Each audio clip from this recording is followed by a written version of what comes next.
kutoka Pwani. Kuleta Huduma Center ilikuwa kitu kizuri kwa sababu unapata huduma zote under one roof. Hadi katika milima ya kuvutia ya Taita Taveta. Niko hapa Huduma Center hapa saa hii, nimeonyeshwa kila kitu na nimeshukuru. Siwezi kutafuta tiketi ya kwenda mpaka huko. Na kuelekea hadi maeneo tambarare ya Maasai. Mara nyingine nilikuwa naamka mapema niende kupanga laini, lakini hapa nimekuja ile masaa nimechukua almost 10 minutes. It's a game changer. Imeleta serikali na mwananchi pamoja.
I don't think poisoning her is the best way to deal with this. After all, she's the daughter of the general.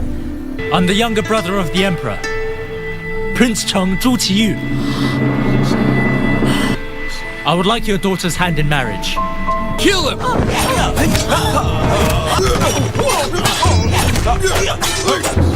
Assistant Commander Hung Gang and his family have been attacked by bandits. 那一人那一面，也不愿你我错过的流年。不一念不。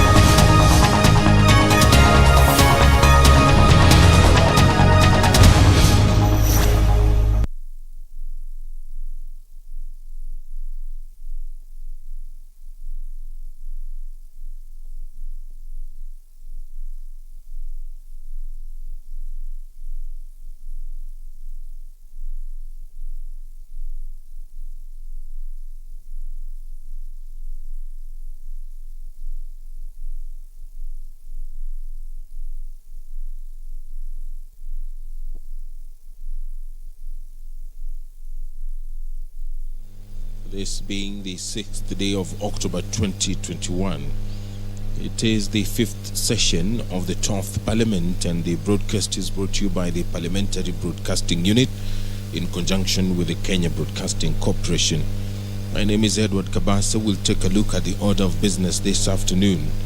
The Chairperson, Standing Committee on National Security, Defense and Foreign Relations, will present the report of the committee on a petition to the Senate by the True North Society of Kenya concerning enactment of a military veterans law to address the needs of military veterans and their families.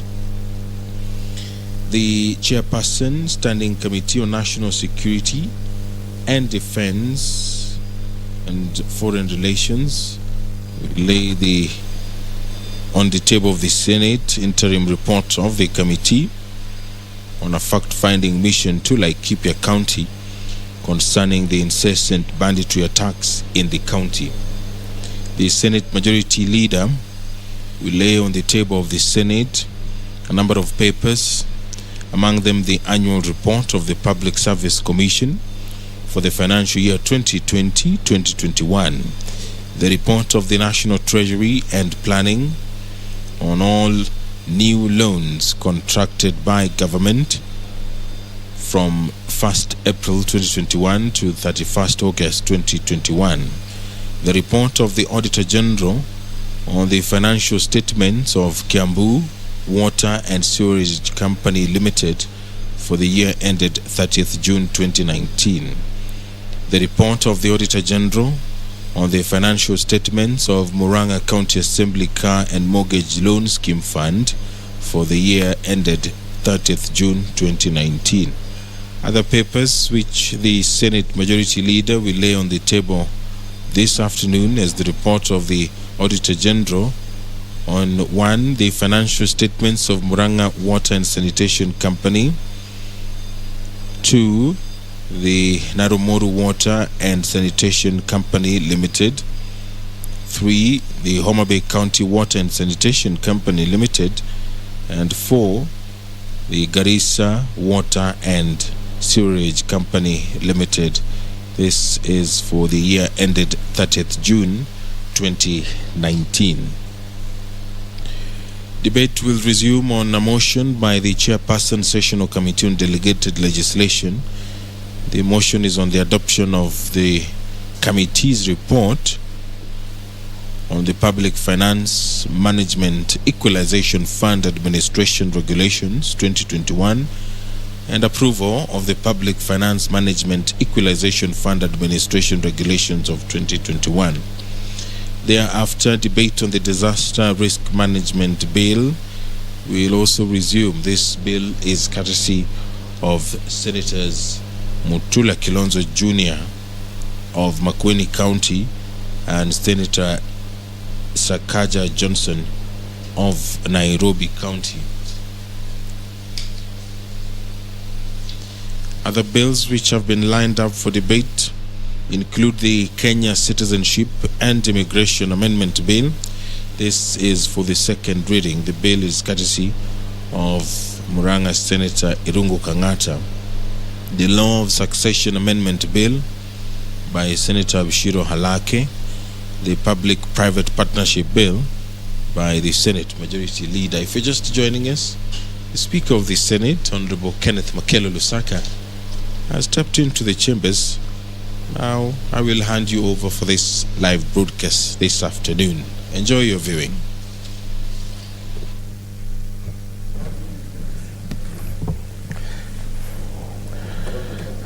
Thank you. Let us pray. Almighty God, we beseech you to behold with your abundant favor and blessings as your servants whom you have been pleased to call to leadership positions in this republic. We seek guidance to treat and consider all matters that shall come under our deliberation in so just and faithful a manner as to advance the peace, prosperity, and welfare of our country and of those whose interests you have committed to our charge. Amen.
Order number 1, administration of oath. Order number 2, communications from the chair. Order number 3, messages. Order number 4, petitions.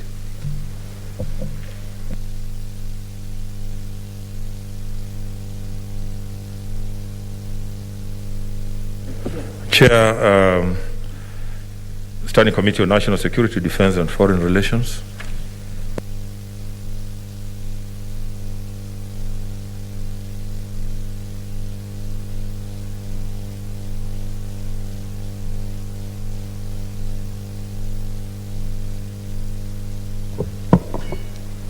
Mr. Speaker, I want to lay the report of the Standing Committee of the National Security. Sorry.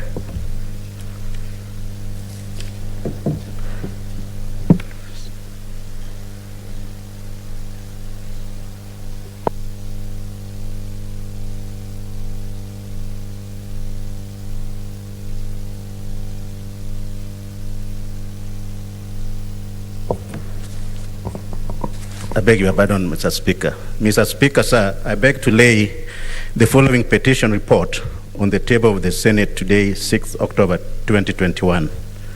Report of the Standing Committee of the National Security, Defense and Foreign Relations on a petition to the Senate by the True North Society of Kenya concerning enactment of a military veterans law to address the needs of military veterans and their families.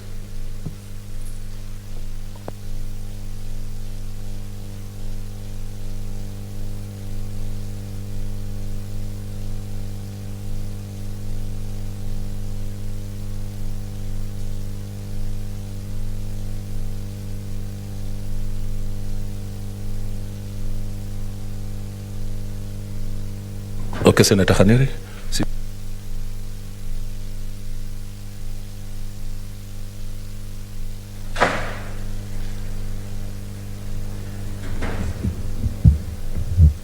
Mr. Speaker, I want to thank you for this opportunity and put it to record that I had the privilege of presenting that particular petition to this House sometimes back in the August 2019. I was approached by the True North Society led by one Major Retired Lucy Mukuria. Mr. Speaker, allow me to thank the chairman of this committee and the committee for the good job they have done on this petition. Although it has taken long, because as we all know, our standing orders provide that a petition must be dispensed of within 60 days. This, Mr. Speaker, has taken close to 2 years. From August of 2019 to now, it's about 2 years, Mr. Speaker. But of course, they have a good explanation that number one, when I first presented the petition, you send it to the Ministry of, to the Committee on Labor, and eventually it was now transferred to the rightful committee, the Committee on Security. And then, of course, we all know that COVID came in between, and we didn't transact business for some time, and that is why it has taken that long. Nevertheless, Mr. Speaker, I really want to thank this committee because to me, I have looked through the report. They have addressed all the prayers that were pleaded by the petitioners, that the petitioners wanted Parliament to enact a military veteran law which will offer protection and care to military veterans who have sacrificed and served our motherland diligently. Mr. Speaker, on the report of the committee, they have attached a bill which I'm reliably informed that it is at the concurrence stage, waiting for you and the Speaker of the National Assembly to agree on so that we can proceed with the bill. So all the issues that were addressed have been looked into by the committee. I really wanted to be on record to thank them and just say that they must also involve these petitioners when this bill comes to public participation, because they're the ones who wear the shoe and they know where the shoe pinches. So it will be very important that the group led by Major Retired Lucy Mukuria are involved before the bill finally comes to this House. I want to thank you, Mr. Speaker, and thank the Committee on Security.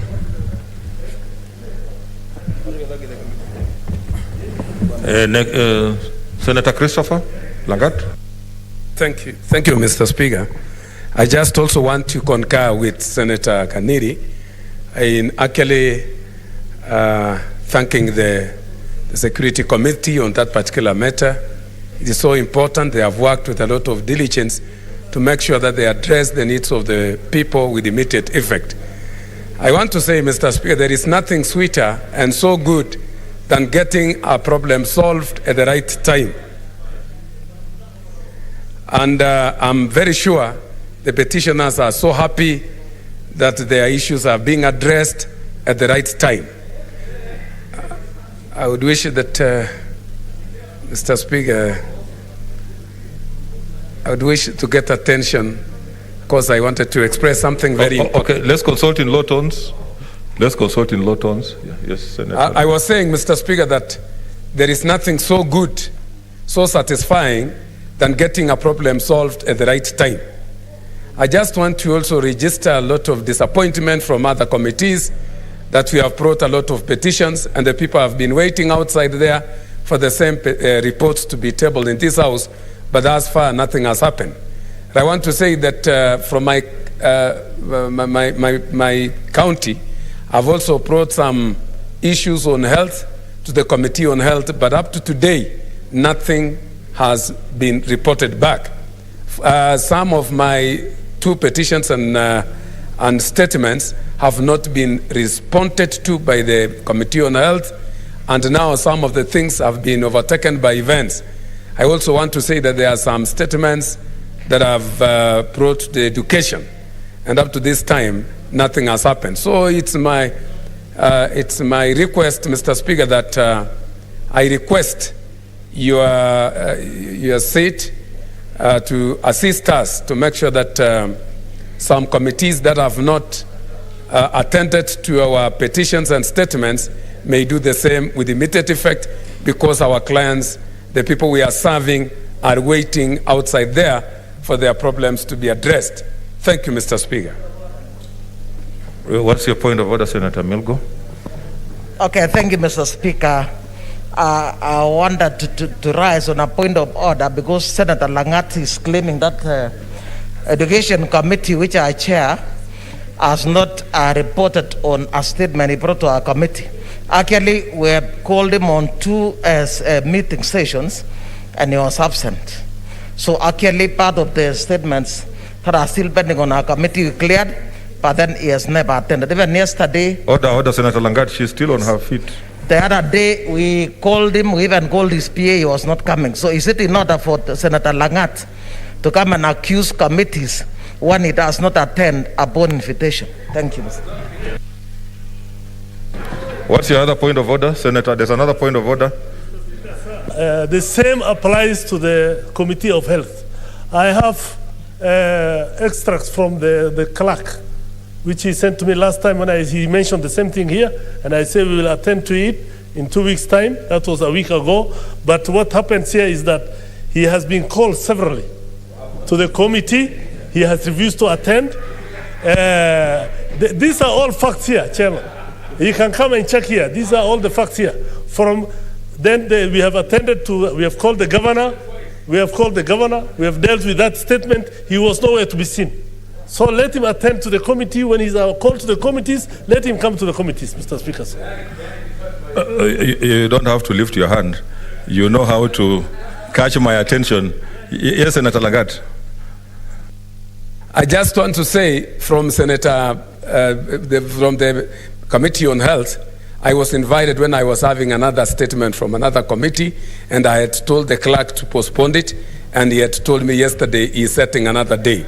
But from Education Committee, I've not received anything written to invite me to my statements, and I'm looking forward to receiving as soon as possible. And then I will come.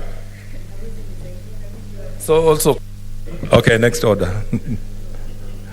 Senator Orengo.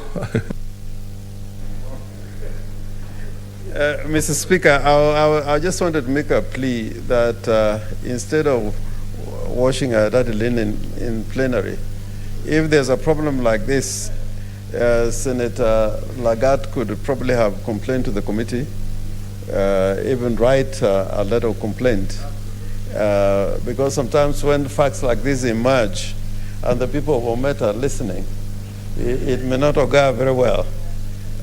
So I'm just making a general statement, because the tendency to have all dirty linen washed in plenary, and in fact we can go back to the Hansard to determine who is saying the truth and who is not. Yeah, but that is not necessary.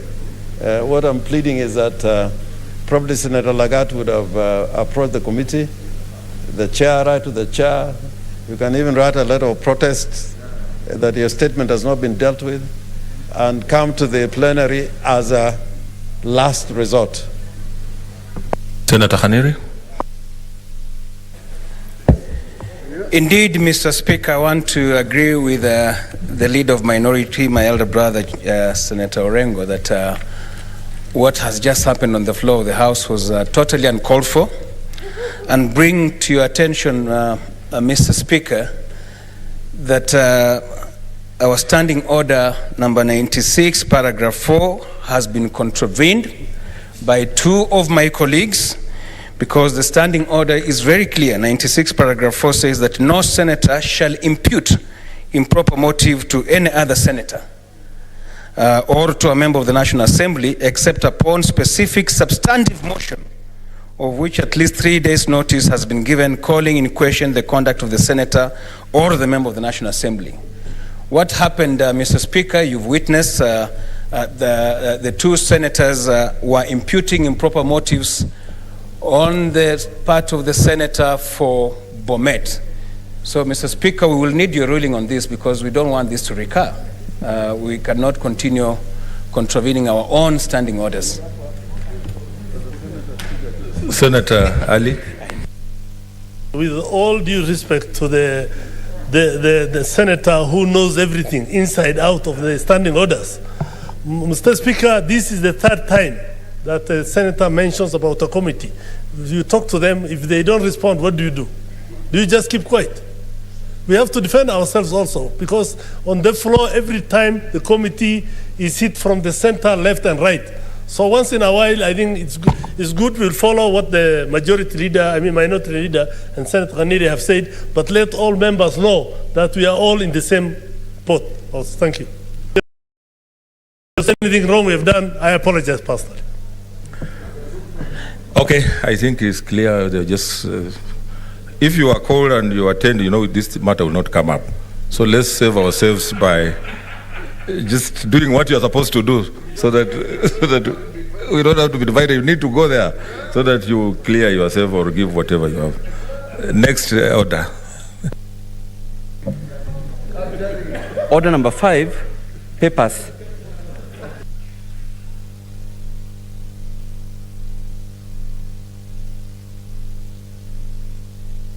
As chair, security, and I see the leader also.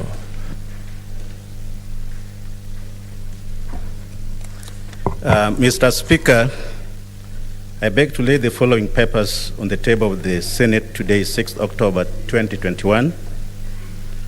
Report, which is interim of the Standing Committee on the National Security, Defense, and Foreign Relations on a facts-finding mission to Laikipia County concerning the incessant banditry attacks in the country. Mr. Speaker, on the 9th,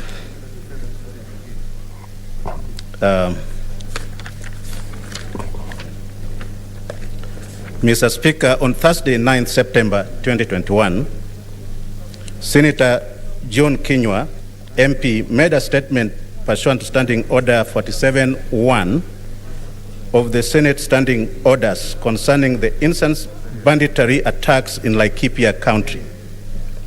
Thereon, the Speaker of the Senate referred the statement to the Standing Committee on the National Security, Defense, and Foreign Relations with directions that the committee undertakes a facts-finding visit to Laikipia.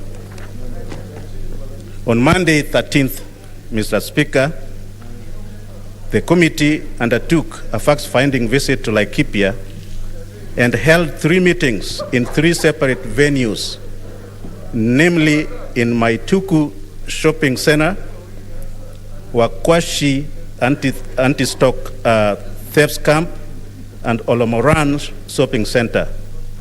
During the meetings, the committee was able to establish that the Kuki-Galman Conservancy was one of the identified dens of bandits who kept on constantly harassing and attacking the peaceful and cosmopolitan residents of Laikipia. To this end, the residents recommends to the committee that the conservancy be taken up by the government and be placed under the management of the Kenya Wildlife Services. The committee also established that though there are national police reservists engaged by the government, there is need to recruit more to increase their number of improved civilians and respond during the attacks and raids. Further, during the visit, it was evident that there was some sort of cessation of hostility owing to the fact that the national government had expeditiously intervened and intensified security operations. It is imperative to note that at the various venues, the committee held meetings. The resident requested that the intensified operation be sustained with better coordination of command center. It was also evident that learning in schools had not resumed is also in 3 places. Mr. Speaker, I wish to express my gratitude to the colleagues for the active participation during the committee's visit to Laikipia, which led to a fruitful engagements and deliberations with the residents of Matuiku, Wageshi, and Olomoran. The committee is further indebted to the Office of the Speaker and Clerk of the Senate for facilitating the committee to promptly undertake the visit, which led to the production of the report. The committee also wishes to recognize the commitment and dedication of the committee secretariat that made it possible the work of committee and the production of this report. Mr. Speaker, it is now my distinguished pleasure and duty to table the report of the Standing Committee on National Security, Defense and Foreign Relations in regard to its visit to Laikipia for facts finding in regard to the incidents, banditry, attacks, and related matters of insecurity in the county. Okay, I can see some requests for intervention, but there are other papers to be tabled. So let me just table. I will allow Mr. Speaker, let me be very clear that I also want to take the opportunity to thank the committee for the facts finding that we took as a committee. And what we found there, Mr. Speaker, some of them would be echoed by my committee members. But we realized that there is a major problem in Laikipia in terms of the security. Some of them we might not be able to disclose today. Some of them we might be able to invite those people who are involved, because even a number of senior government officers, their names were mentioned, and we might not be able to speculate today, Mr. Speaker. Mr. Speaker, we will also be able to further invite the owner of the conservancy to be able to also give us more in depth. But today we want to just put an interim report. And I want to urge the Senate, please let us not do speculation or be able to play what we call politics with the matter of security. Because last time you were not here and members were busting us in and out as if we never went to Laikipia. When we went down there, things have changed, Mr. Speaker. The peace in that county is resuming back, and we are yet to make another trip to Samburu. And I want to tell the nation that those banditry, they will have no place. We will go deeper and look for them wherever they can hide, underground or in the air, anywhere else, so that we restore peace in that county. Because, Mr. Speaker, as you are aware, we are also approaching the general election. And it is our mandate as this committee to make sure that the peace is restored not only point of order, Senator Wambua? but to the entire county. And I want to... Just a point of order, Mr. Speaker. Mr. Speaker, I've listened to my friend, my brother, Chairman for Security. He is talking of, I think, his committee following the bandits. Wherever they hide. I don't know, Mr. Speaker, whether you're going to facilitate that or how that is going to happen. Because you don't want to mislead the nation that this committee has capacity to pursue bandits. I thank you, Mr. Speaker. Senator Mutula Kiloto Jr., there's another.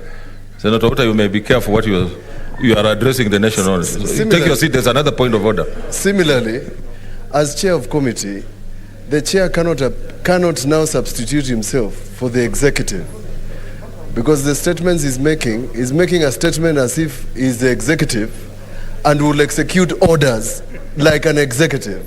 It makes a mockery of us that where we are alleged to be both the executive and parliament is now given credence by the statements he's making, because tomorrow there might be an attack.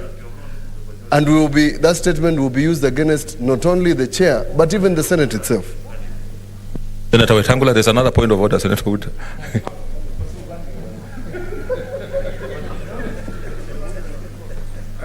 Thank you, Chairman. Mr. Speaker, I'm a member of this committee. I was part of the team that went to Laikipia. And I thank my chairman for giving an interim statement. But Mr. Speaker, we had agreed as a committee that after visiting, and we were my brother Senator Mohamud, Senator Kwamboka, myself and the chair, and Senator Kinyua, that we were going to invite to the committee the Minister for Internal Security, the IG, the Rift Valley Regional Coordinator, and the owner of the controversial conservancy, a lady by the name Cookie Coleman, so that we can get all the facts together and bring a report to the House. I agree with the chairman that this is an interim report, but we should limit it to that, because I believe early next week we should be able to have audience before us with the minister, the IG, because there were so many issues in Laikipia, Mr. Speaker, that remain unresolved. People are very restless and frightened, and Senator Mohamud can bear me witness on this. And the facts remain that the area is volatile and a serious challenge to our management of our internal security issues, including, Mr. Speaker, but not limited to, the regional commissioner saying that the bandits were carrying superior weapons as opposed to what the police and state agencies were having. These are very serious issues that needs this committee and the House to go deep and establish the real facts and bring to the House. Thank you. Thank you, Senator Uta. You want to conclude?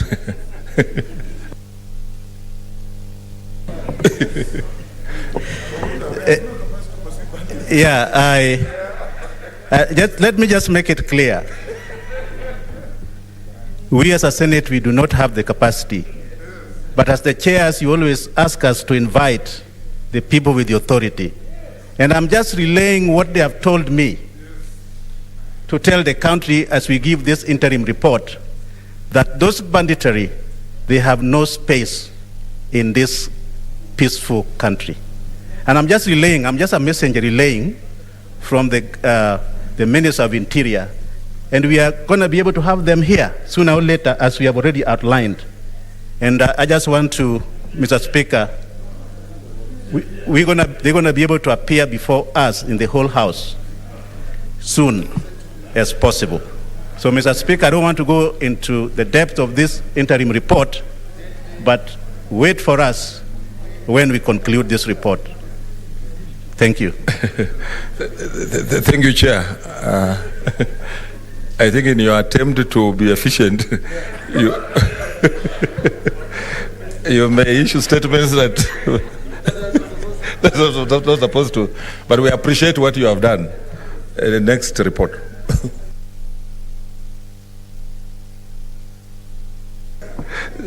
Leader of majority.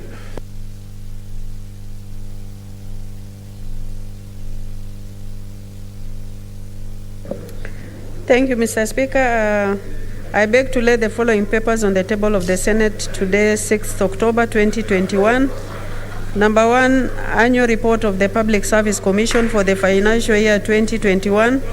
Number 2, a report of the National Treasury and Planning on all new loans contracted by the government of Let's Kenya consult in low tones. from 1st April 2021 to 31st August 2021. Number 3, report of the Auditor General on the financial statement of Kiambu Water and Sewage Company Limited for the year ended 30th June 2019. 4, report of the Auditor General on the financial statement of Murang'a County Assembly Car and Mortgage Loan Scheme Fund for the year ended 30th June 2019. 5, report of Auditor General on the financial statement of Murang'a Water and Sanitation Company Limited for the year ended 30th June 2019. 6, report of Auditor General on financial statement of Narumoro Water and Sanitation Company Limited for the year ended 30th June 2019. 7, report of Auditor General on the financial statement of Homa Bay County and Sanitation Company Limited for the year ended 30th June 2019. And finally, report of Auditor General on the financial statements of Garissa Water and Sewage Company Limited for the financial year ended 30th June 2019. I thank you.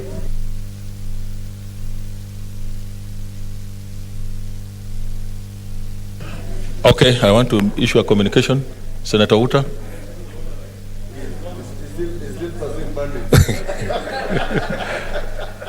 Take your seat. Hope you are not pursuing bandits.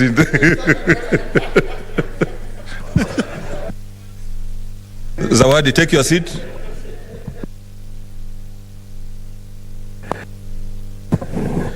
Honorable Senators, via a letter reference DMD4/264B dated 27 September 2021, the National Treasury and Planning submitted a report on all new loans contracted by the government from 1st April 2021 to 31st August 2021.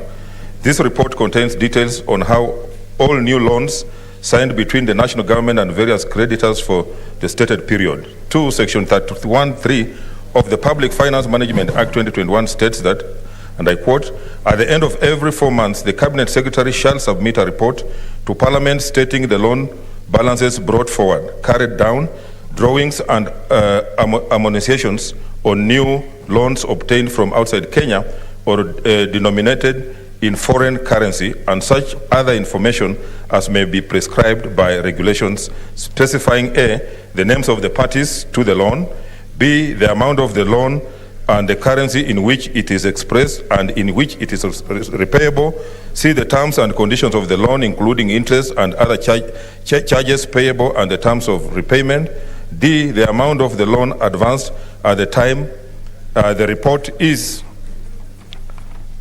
submitted, E, the purpose for which the loan was used and perceived benefits of the loan, and such other information as the Cabinet Secretary may consider appropriate.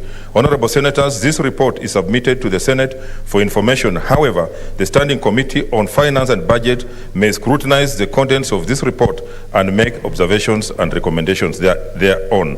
I thank you. Next order. Yes, Senator Wetangula.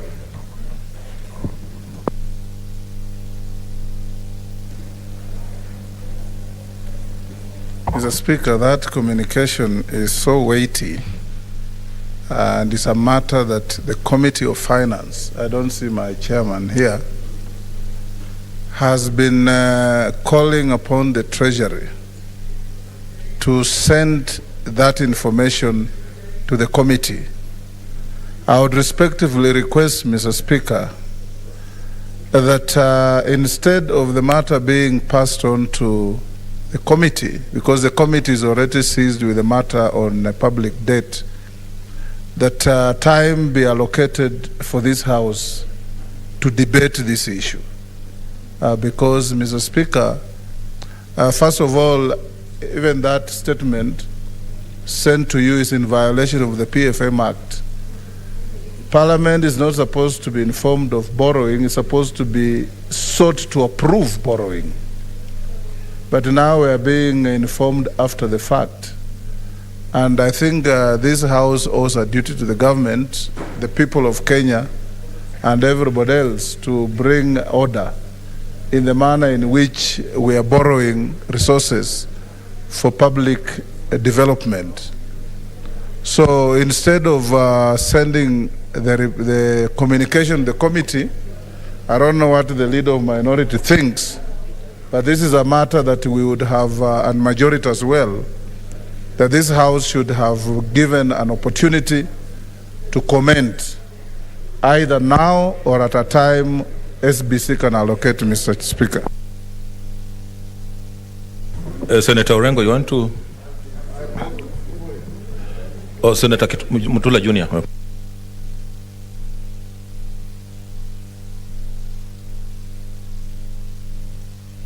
Mr. Speaker, Senator Wetangula is right. This morning, the Auditor General informed us that we are at 90% of the threshold of the ceiling.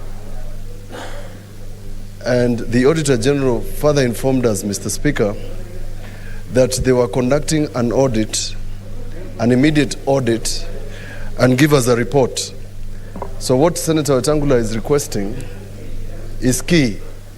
Because, Mr. Speaker, what is going to come shortly after your communication is the possibility that the national government is going to request us to increase the ceiling. And if you recall, we had a very cantankerous debate in the last session, recently. So, Mr. Speaker, I agree with Senator Wetangula, and it would have been nice if the chair was here, because it would have been good to discuss that issue and the report.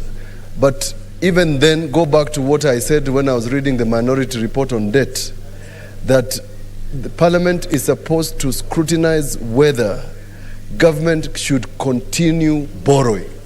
And the purpose for borrowing must also be scrutinized. To suggest that, Mr. Speaker, like you have read in your communication, that they are tabling reports for our information, Mr. Speaker, is extremely dangerous. Because when we are informed, what are we supposed to do? Speaker. Yes, Senator Orengo.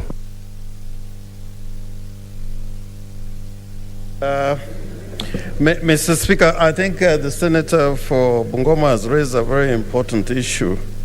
I think, as you may recall, in making the 2010 Constitution, in the context and background that Kenya, in the first 20 years or so, was burdened by borrowing, and some of that borrowing was not being overseen or oversighted by Parliament or approved by Parliament. And for that reason, Mr. Speaker, there were provisions made in the current Constitution, Article 22(1)(11), on borrowing by national government, and then Article 213 on loan guarantees by national government, that is in relation to county governments. So whenever there is the issue of borrowing, if we are over borrowing, or if we are in a debt crisis, just like 3 weeks ago we had even to talk about taxation and levies of wealth. The country out there now is well aware that actually the principal responsibility is with Parliament. We had the head of a public institution, is it called EPRA, blame both the Treasury and Parliament, that is Parliament which made those laws that they were implementing. So a lot of these things we cannot run away from, and for that reason, I think it would be important that the requirements of the Public Finance Management Act are complied with. But secondly, the public to see Parliament and the Senate playing a robust role on the issue of borrowing. Out there in the public, in the political platforms, we like saying that, we are even borrowing on behalf of unborn children, that those children that are going to be born from tomorrow are carrying the debt of our spending. And to that, we owe our responsibility. Therefore, Mr. Speaker, I would agree entirely that instead of the committee being seized of this matter, probably because of its importance and significance, you could direct actually that the committee seizes this matter and probably come out with its observations, if not recommendations, within the shortest time possible. And Mr. Speaker, I want the clerk to allow me, Mr. Speaker, to listen to me. Mr. Speaker, we are going through a very difficult period in this country at the moment in relation to borrowing, debt, and taxation. Borrowing, debt, and taxation. And you can see even citizens now going to court on issues of debt, borrowing, and taxation, which means they are beginning to lose faith in the legislature, who should be seized of this matter. So, Mr. Speaker, without further ado, I agree that this matter be taken to the committee with directions from you as Speaker. Thank you.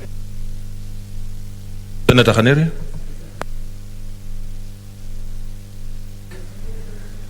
Mr. Speaker, indeed, the issue that has been raised by Senator Wetangula and supported by Senator Mutula Kilonzo Jr. and my minority leader is extremely, extremely important.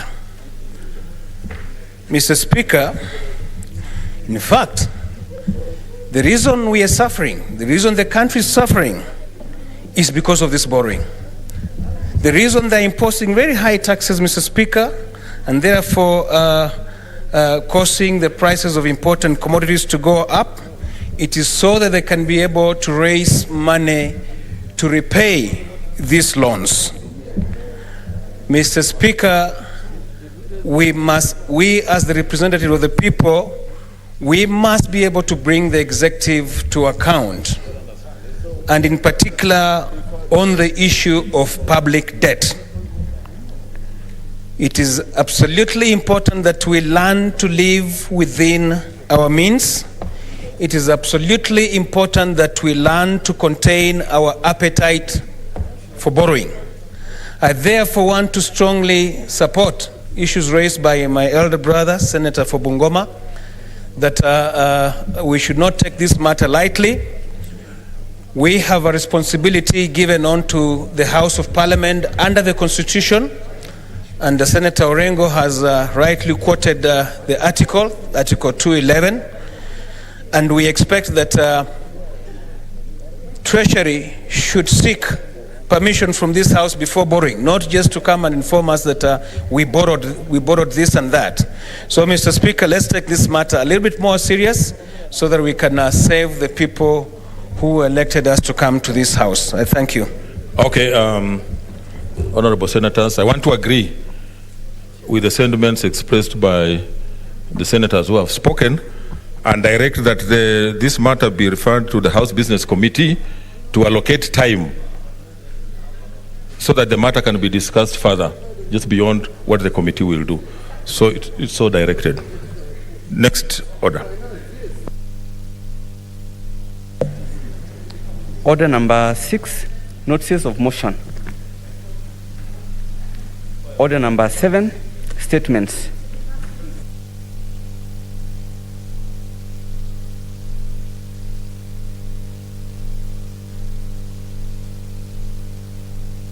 Okay, Senator Ngugi, while I was away, Let me welcome you. You are sworn in. Let me welcome you substantively. Welcome.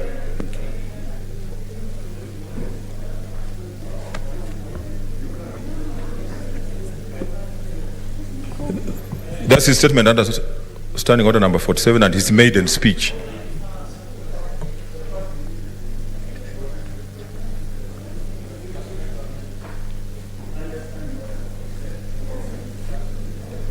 Mr. Speaker, sir, I rise pursuant to Standing Order 47-1 to make a statement on a matter of general topical concern, namely the important role the youth hold in the development of this country. Mr. Speaker, honorable distinguished senators, who by the grace of God I can refer to as my colleagues this afternoon, having been sworn in exactly a week ago to serve in this great house, allow me first to thank the Almighty God for his faithfulness. I am a witness and a living testimony of his mighty deeds, and the fact that I stand in front of these honorable men and women this afternoon is an exemplification that God is indeed faithful. Secondly, Mr. Speaker, sir, my profound gratitude goes to the President and my party leader, His Excellency Uhuru Kenyatta, for making this dream a reality. Further, my heartfelt appreciation goes to the rank and file of my party, Jubilee, for proving that a political party in this side of the Sahara can be an incubator for bringing forth youth leadership to the national stage. I remain grateful. I also wish to recognize and appreciate the strong family foundation and support accorded to me by my father, Mr. Paul Githua, my mother, Mama Mary, Mother Muthoni, my elder sister, Alice Wamaitha, and my kid brother, Simon Karige, not forgetting my little sister, Mary Nyawera. You have all been supportive and kept cheering me on, even when it was not fashionable to do so. Mr. Speaker, sir, the place of youth in any society can never be underestimated, and more specifically in Kenya, where we have a very youthful population. According to the last population census, youth aged 18 to 25 years comprises of 30.5% of our entire populace and a great potential source of social and economic energy for the country. Yet, unfortunately, much of this energy remains untapped. Mr. Speaker, as the protector of the counties, the Senate has the opportunity of righting this by encouraging counties to grant youth more responsibilities over budgets and policies by providing youth-led spaces for them to mobilize their peers and aggregate their preference by directly allocating them budgets and advocating for and design policies with them. This would be in tandem with Article 55 of the Constitution, which grants the youth the right of inclusion in the economic agenda of this country. Mr. Speaker, sir, democracy and development can only move forward on a positive trajectory if we embrace transparency in the electoral process. Having said this, I wish to address the Kenyan youth today to encourage them to come out in large numbers and register as voters during the just launched voter registration exercise by the IEBC. This will enable them to exercise their democratic right of voting to put in place a responsible government, including parliament and county governments, that will help steer this great country to the well-deserved political prominence it is capable of achieving. Mr. Speaker, sir, as a teenager who witnessed the ravages and skirmishes of divisive elections, whose dreams were nearly cut short by the ethnic antagonism, whose family fabric was tattered and displaced from what I knew all my life as home, only to seek refuge in Nyandarua as an IDP. I had very many unanswered questions to God, to government, to our leaders, to our communities, and to my family. It is an experience that you would not wish upon even your worst sworn enemy. Never again should the dreams of our younger generation be sacrificed on the altar of negative ethnicity and belligerent political competition. Mr. Speaker, sir, I take this early opportunity to acknowledge the successes and challenges of the past parliaments and honor those who heroically struggled to bring freedom and justice to our land in the first and second revelations. I fully take cognizance of, recognize, and stand committed to the protection and furtherance of the aspirations of all Kenyans for a responsive government and on essential values and equality. Honorable Senators, let's consult in low tones, please. On essential values of equality, social justice, shared prosperity, and the rule of law as a foundation of our shared future. Mr. Speaker, sir, in 1963, when our founding fathers were freedom fighters, and our freedom fighters lowered the Union Jack and raised the Kenyan flag, ushering in our independence, they identified poverty, ignorance, and disease as the main challenges facing the new nation. As time passes and our generation yields to another, human problems change and fade. Today, 58 years later, the challenges have mutated to unemployment and inadequate avenues for income generation, accessibility and relevance of quality education and training, as well as affordable healthcare. Mr. Speaker, sir, in the 10 or so months that I will serve in this honorable house, I will be overly ambitious.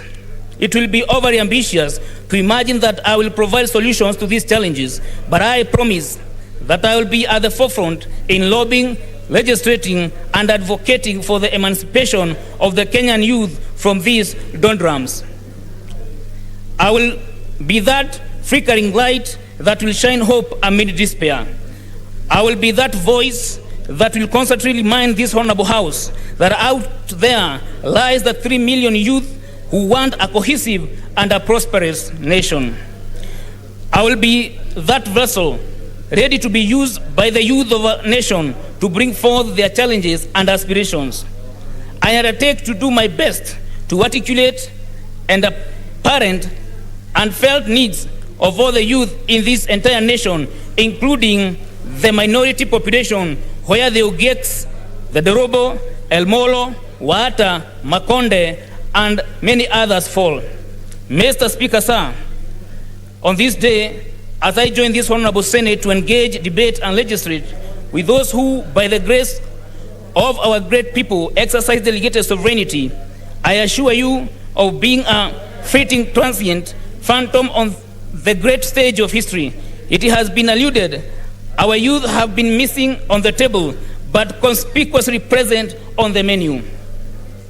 By my nomination and subsequent taking up of the role and duties as envisaged by Article 94, 96, and 100 of the Constitution, I am confident that the youth now not only have a seat on the table, but also the silent latitude to decide what to eat, when to eat, and whom to eat with. Mr. Speaker, sir, I must mention that as an evangelist who has crisscrossed this nation spreading the gospel of Christ, winning souls, I associate myself with the scripture in Ecclesiastes 9:11, which states that indeed, under the sun, the race is not for the swift or the battle for the strong, nor does food come to the wise, or wealth to the brilliant, or favor to the learned, but that chance happens to them all. And today, here is my chance, the chance to serve, as propounded by the British Prime Minister Harold Macmillan, and just like the Great Britain in his times, today Kenya is faced with an awakening of national consciousness for a better country and a responsive government. We must accept it as a fact, and our national policies and pieces of legislation must take account of this. We must be structured and deliberate in creating prosperous, cohesive nation for this and future generations.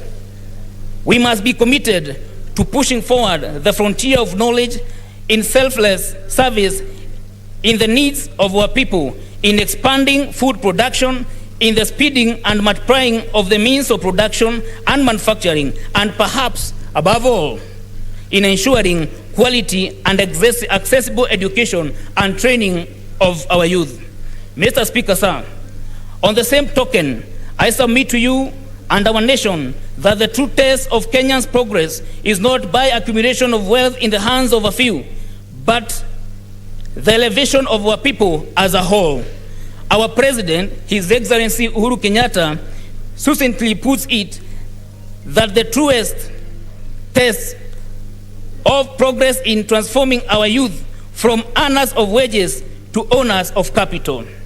In conclusion, Mr. Speaker, the Kenyan youth associate themselves with Theodore Roosevelt's doctrine of strenuous life, that of toil and effort, that of labor and strive, of diligence and hard work, that the highest form of success comes not to the man who desires easy comfort, but one who does not shrink from hard work and bitter toil, and out of this wins the splendid ultimate triumph. To us, the youth, we yearn for a society where individual merit and merit alone is a criterion for advancement, whether political, social, or economical, and in my own small way, I will contribute to making this vision a reality. Mr. Speaker, I shall endeavor to work with the youth of this nation, encouraging them to desist from the habits such as irresponsible use of drugs and alcohol, which habits frowns upon the society.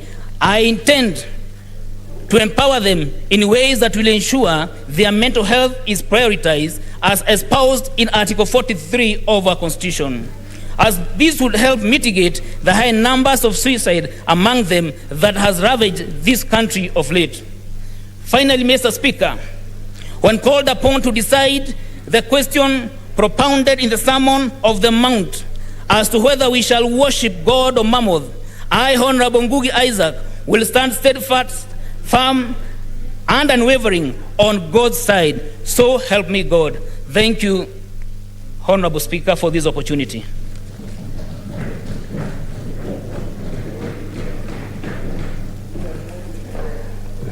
Thank you.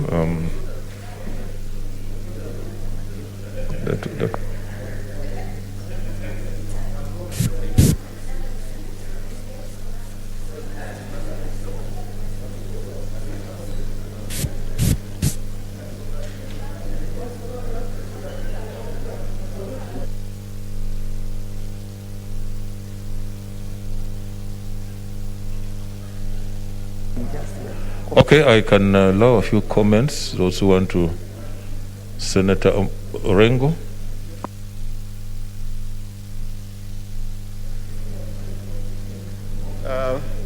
Mr. Speaker, thank you for giving me this opportunity to felicitate our new member, Senator Ngugi. And he has started with a bang, because I met him out there in the political field, speaking with such a degree of eloquence and comfort, as if he's always been a politician. But I equally treasure the words of your maiden speech. It's not always easy to make a maiden speech, but he has made it with so much confidence.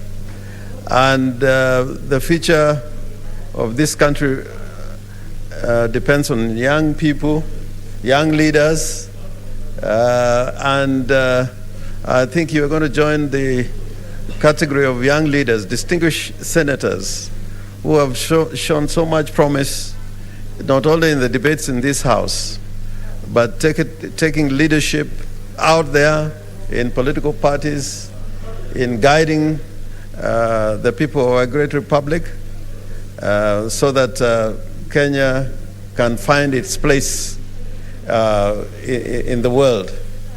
Mr. Speaker, it is very important. Yesterday I was listening to a speech of Mwalimu Nyerere, and I was very touched when I was listening to that speech yesterday, a speech which was made more than 20, 30 years ago, just after he had handed over to the second president of the Republic of Tanzania, and they were going to now nominate, CCM was going to nominate the third president of the Republic of Tanzania.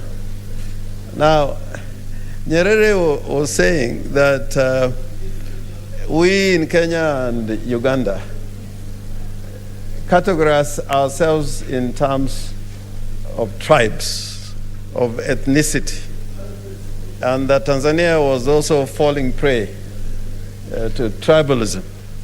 And I'm saying this with all honesty because I think I'm partly guilty of this emerging trend. And he was calling it upumbavu. That's a very strong word to use, even in the Swahili language. He condemned political movement or decisions which are made in terms of religion or in terms of ethnicity.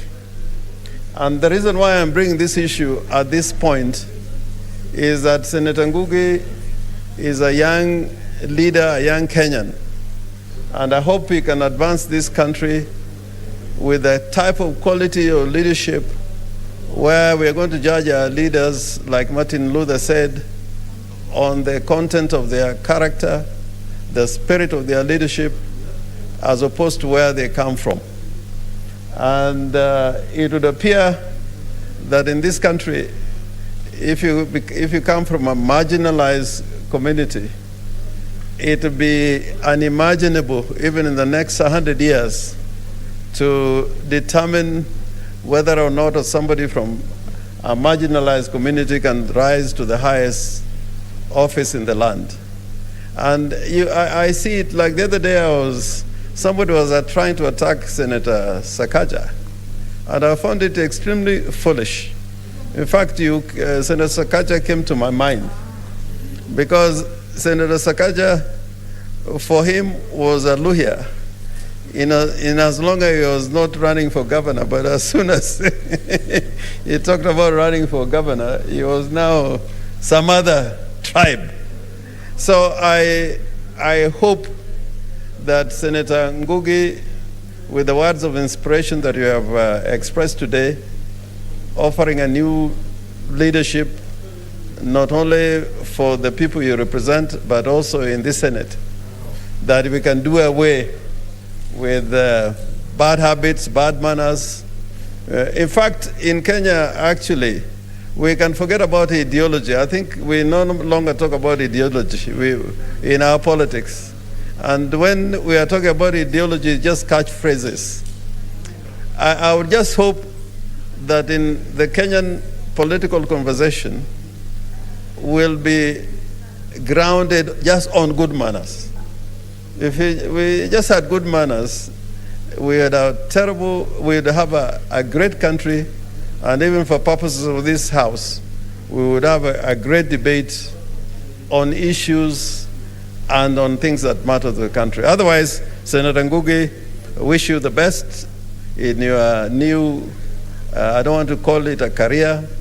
I think when you come to politics as a matter of calling, then you're going to be more effective. And the future is all there for you. Thank you, Mr. Speaker. Senator Moses Wetangula.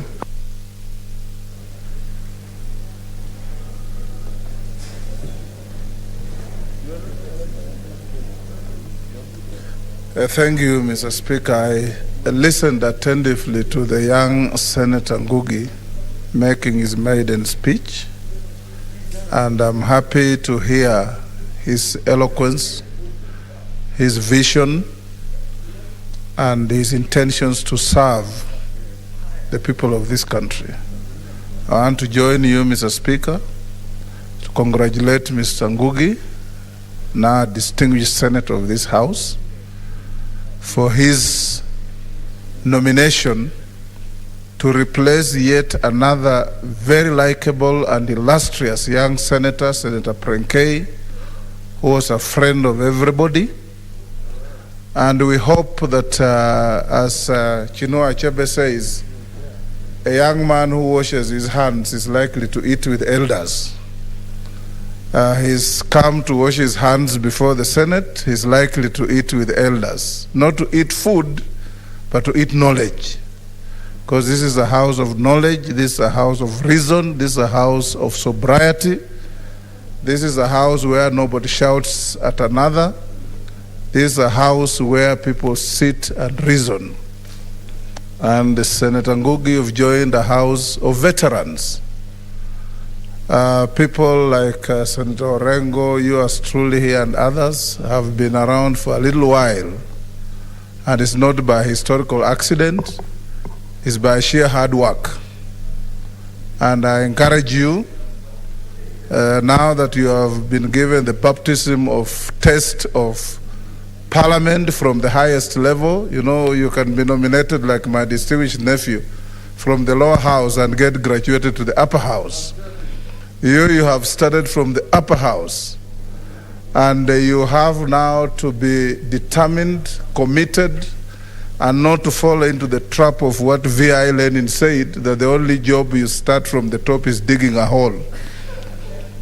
So that all of us who have been here longer are available to you for counsel, for guidance, and I hope you'll be given good committees within which you can grow your career as a politician and your stature as a leader. Congratulations and welcome to the House. Don't feel limited. Don't feel inhibited. Sometimes, you know, when you are young like you are, you feel nervous speaking before elders. Don't. We are here as a house of equals. Everything else notwithstanding. And I have no doubt that you have places to go. Congratulations. Senator Sakaja.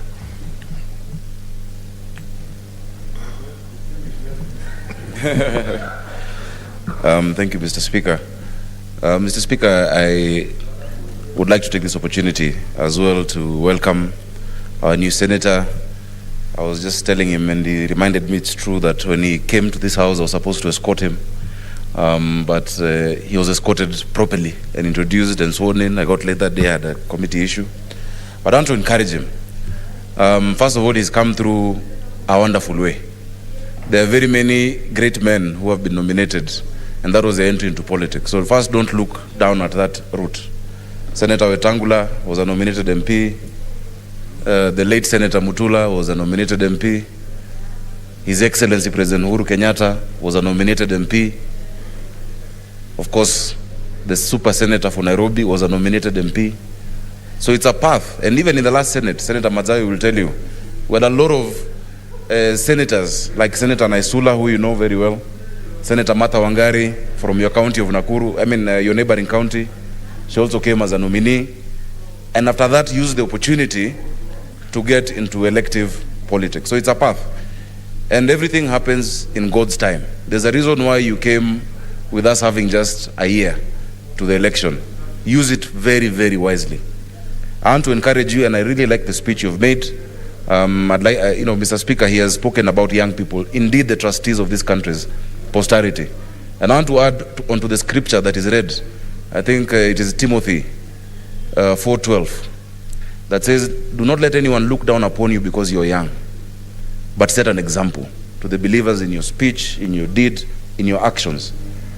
When you come in as a young leader, I remember when I started my journey, people imagined that I would not be able to make it. In fact, I started as a chairman of a party, chairing people older than my father himself.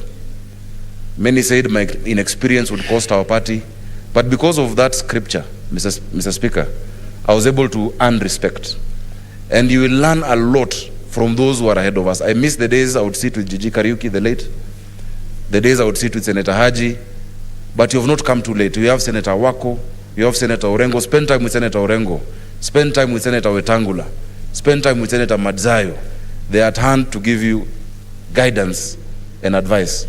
So finally, the more you, in politics I've learned, the more you know, the more you realize you don't know. So keep an open mind and engage. I wish you all the best, and I'm also available. I'm glad you have joined the Young Parliamentarians Association already, where I'm the chairman. Unfortunately, I'm too old now to come back to that, and I also don't intend to come back as a legislator, but I hope you can carry the baton from where we've left off. Thank you, Mr. Speaker. Senator Farihia. Thank you, Mr. Speaker.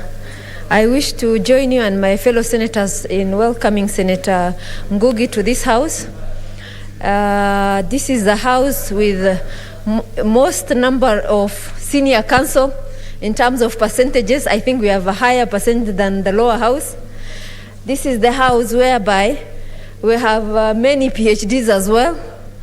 This is the house where people who are very much experienced in constitutional law and other relevant laws in this country are housed. So this is a house with a lot of wisdom. I encourage you to join. I mean, you have a lot to learn, but you can learn very quickly because you have the people with the right skills in this house. And I urge you to continue dealing with bills and other motion statements that are relevant to the youth. And in Kenya right now, 60 to 70% of the population of this country is youthful. And therefore, the economic growth of this country depends on people like you. And therefore, we would like you to represent them. And I have the pleasure of welcoming to this house. And I also I'm very glad that you are one of our party member. Thank you very much. Senator Wambua Enoch.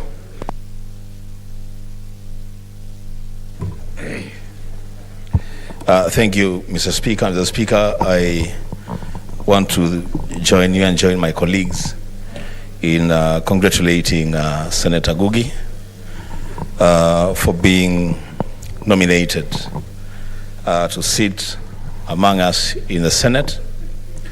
I just want to encourage him with two words. One, that this is a privilege.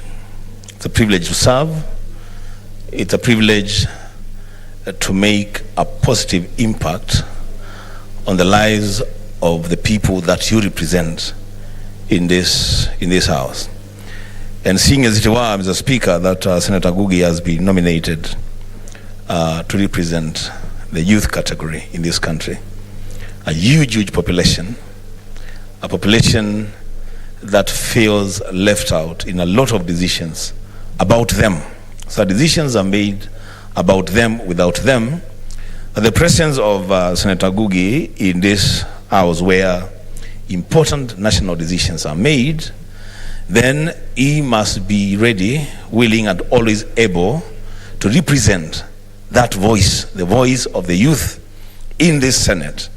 So that, Mr. Speaker, it should not get to a point that Senator Ngugi will feel that because he is young, he must give way to other senior senators to speak about other issues, and if there is time left, then he can speak about the youth. That he must fight for the space of the youth, respectively and within the standing orders and the Constitution, to ably and seriously represent the youth in this house. Secondly, Mr. Speaker, just to encourage him that yes, this is a house of reason. And for him to have gotten the opportunity to be nominated to the Senate, it is one thing to really thank God for, to be grateful to God about, and to always seek God's guidance in executing the mandate of the office to which he has been nominated. The Speaker, with those remarks, I welcome him. I thank you. Senator Akinezani. Speaker, and let me join my colleagues also in congratulating Senator Isaac Ngugi. Through the Speaker, we are very proud of Senator Isaac Ngugi, his determination, his fortitude, his eloquence. We hope that that eloquence will be used as the voice of the youth. Indeed, Mr. Speaker, I got a chance to listen to Senator Isaac Ngugi in Garissa, where he addressed a group of people, and he was spot on. And his voice to the youth, I think, was very loud and clear.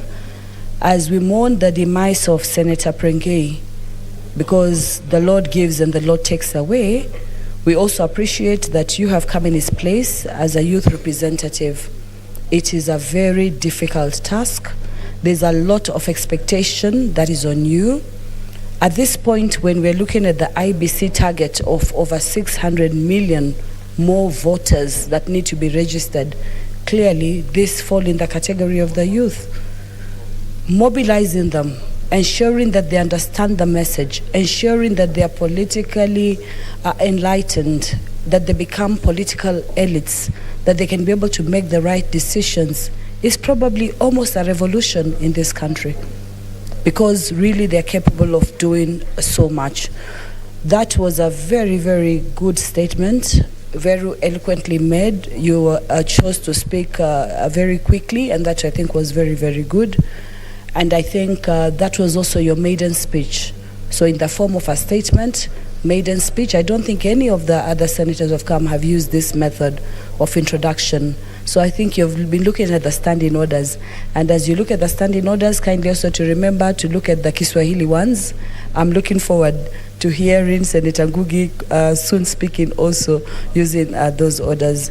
Welcome to the Senate.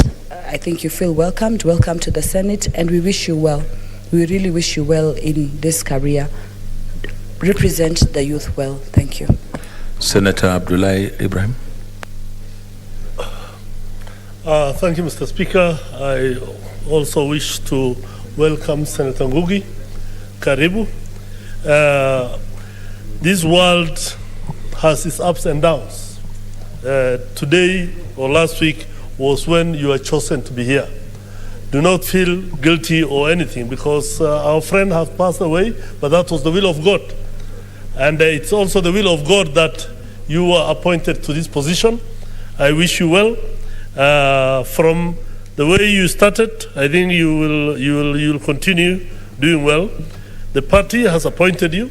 As you said, you're thankful to the party, which we all support, and we agree with that. The most important thing in anything is loyalty to the party. And that is the in thing in this country. Some people who are not, support their parties might tell you, no, this is not the way to go. But I don't agree with that. Everybody supports their party. Without the party, you will not be here. So mine is to tell you, Karibu, welcome. We are here to support you. We will be with you. And I hope that the way you started, you proceed with that mentality and work hard for the party and the people of Kenya and the youth of Kenya, and in the long run you will succeed as well. Thank you very much, and karibu sana. Senator Masinza Naomi Shiyonga. Thank you, Mr. Speaker, for giving me this opportunity to join you and my other colleagues in welcoming Senator Isaac Ngugi. Senator, you are most welcomed, and I appreciate personally your speech, especially where you mentioned or where you are remembering your mighty, your creator, your leadership that has enabled you be here, and the colleagues that you are coming to work with. I really want to say that us, as nominated senators, we have grown up in this house, and the support we have gotten from our friends, especially the honorable members here in the Senate, has been overwhelming and is still overwhelming.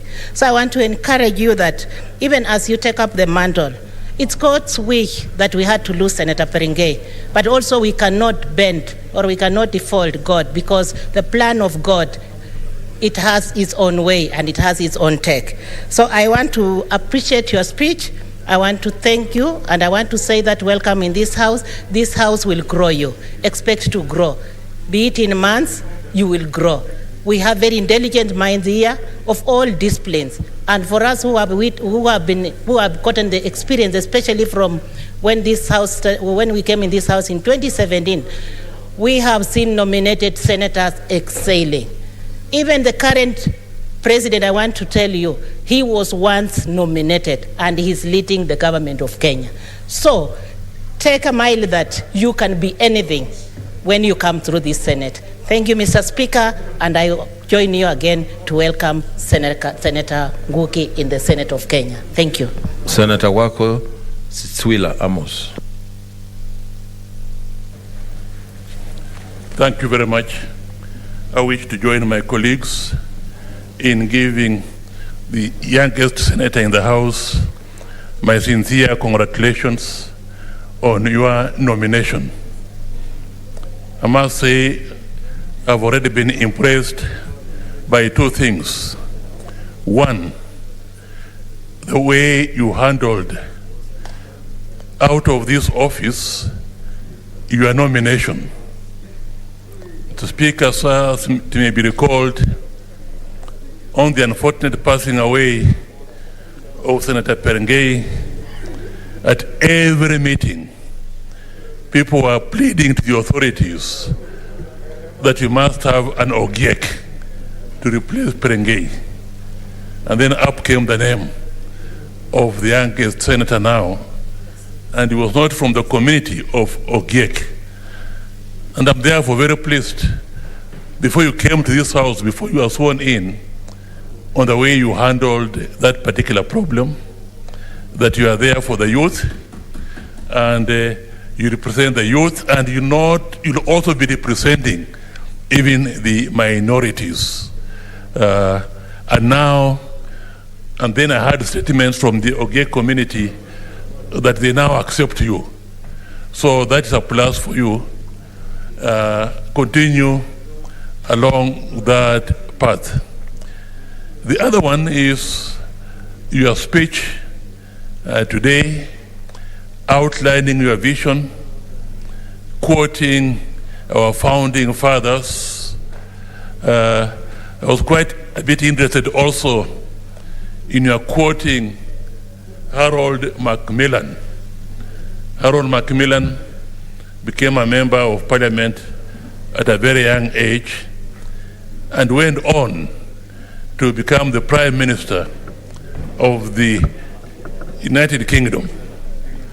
Now, if you read his autobiography, you notice that although he was very young in Parliament, he said that he will speak on each and every topic that comes along. And in particular, his voice will be heard on controversial issues, so that his name appears in the papers and is on everybody's lips. You may wish to read his autobiography and copy that example to speak on most of these issues. Because one thing that I've noticed is that although the youth are 75% of the population, their voice is not proportional to that high rate of population. It's not. In fact, they tend to be used in other ways other than issues which confront this country. They tend to be used as youth wingers to politicians. And there is a danger, Mr. Speaker, sir, that they then become absorbed in the ills of the society as a whole, and therefore the society does not have a future to look into, because the young have now taken on the ills of their fathers and they will perpetuate them. If there's one thing that I would want to urge you, is inside and outside the house, try to be very focused on issues. Let the voice of the youth be heard. Last night there was quite a program on the youth. I believe it was on KTN News or CNN and so on. And the lamentation was, I think one of the contributors said, in the last election we had a few youths who were elected, but we have not heard their voice. They have been absorbed. And then the other one said, yes, when they went there, they then became the mouthpieces of the party leadership. I would want you to be your own person. I would want you very much as you must respect and you must obey the party policies. You must be seen to have contributed very positively and effectively to the policies of the party, rather than that you are just sat there, policies were made, and yours was to sing those policies without any contribution. In other words, you are starting in life, make your own niche so that everybody knows, yes, we had a youth who was properly nominated, he went to parliament, and then later on he became elected, and then later on he rose to the highest post in the land, because any politician, you want to rise to the highest post in the land. Even me, the best is yet to come as far as politics is concerned. So I want you to, I really want you the very best in your political career, because I think you are now embarking on a political career. God has given you that opportunity, and do not lose the opportunity, do not misuse the opportunity. Let the youth of this country know, yes, we have a youth representative in the Senate. And mark you, a youth representative in the Senate becomes very important. Why? Senate is regarded as the house of people who have experience in the various fields and so on. And as the National Assembly called us, the house of wazes. I'm a mzee, but I'm very much youthful at heart, if you know. And therefore, in that regard, the voice of the youth is important that it is heard in this very august assembly, even more than the National Assembly. In the Senate, the voice of the youth must be heard. And therefore, you are now the carrier, the flag bearer of that voice. With those few remarks, I thank you. Senator Mugeni Eric.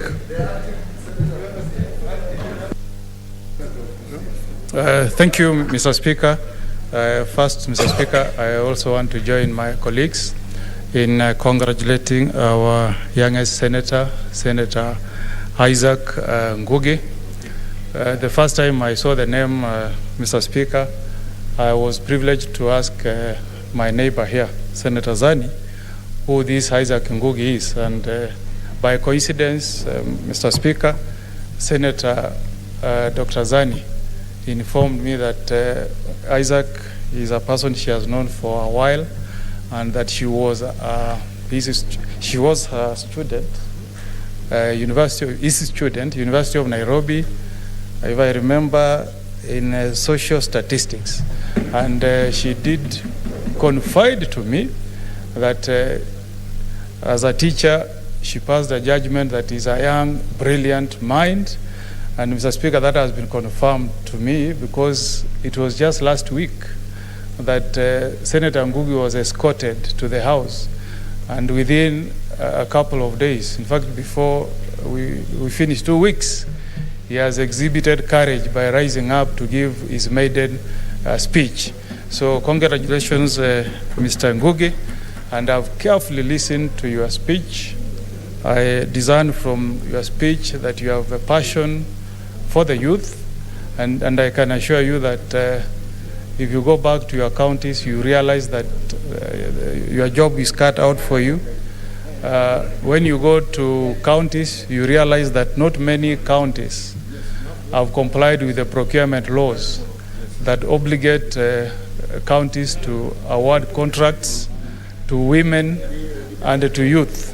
Even in Constituency Development Fund, very few members of parliament have acknowledged the role that we should do to empower our youths by giving them contracts. So I'm really happy that you have stated on the floor, on your maiden speech, that you will passionately champion the rights of the youth.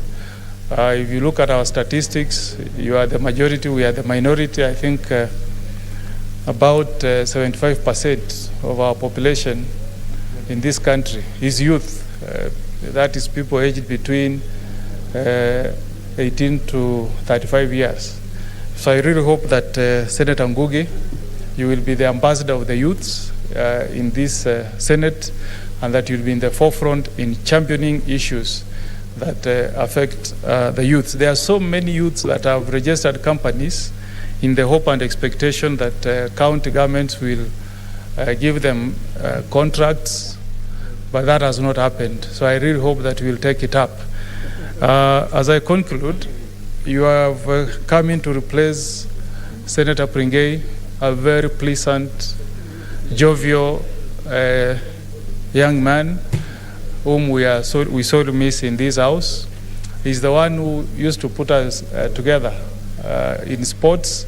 So I hope that you'll also be a leading sportsman in this house, and that other than just replacing him as a nominated senator, you will also take up some of the roles that Senator Pringei used to do in this house. We congratulate you and we look forward to working with you, and I want to urge you to also learn from the many seniors that we really respect in this house. Just to mention but a few, you have senators like Senior Counsel Senator Orengo, Senior Counsel Emeritus Senator Weta here. These are guys who will work with you. I hope you don't fear them. Take time to develop friendship with them so that you keep learning from their vast experience as members of parliament. Otherwise, I really wish you well in your new task as a nominated senator. Congratulations and welcome to the Senate. Finally, Senator Sylvia Kasanga.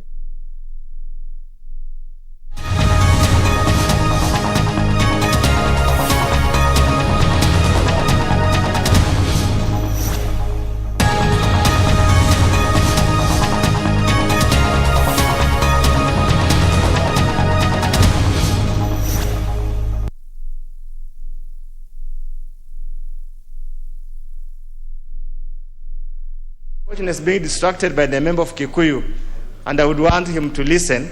Honorable Speaker, I would suggest, probably as a recommendation the committee can pick up, is as indeed cleared in the mandate of NACADA, is it possible they can partner with the various private rehabilitation facilities in the country so that they support them either financially, technically, so that we can get as many people as possible in rehabilitation centers. The few that are being supported by the county government and the main one in Miritini is just a drop in the ocean, given the number of people who are affected.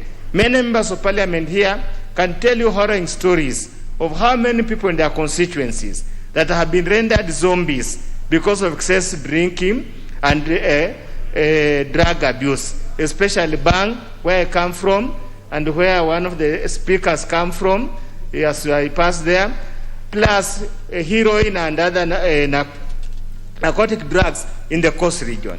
It is a problem that we cannot wash under the carpet. It's not a problem we can wish away. We do believe and trust. This is the time for the intervention that is likely, that's required, especially among the youths and especially among the men of certain age and category. And all of us know the harmful impact of drugs and excessive alcohol consumption. Many years back, the classrooms in Murang'a County were empty. There were no children. But I'm told now the numbers have started increasing after they did importation from people from all over the place. We don't want the same kind of thing to be replicated in other places. Thank you, Honorable Speaker. Very well. I think it's good to import, isn't it? Yes. Next order. As long as we also we learn to live within our borders. Next order.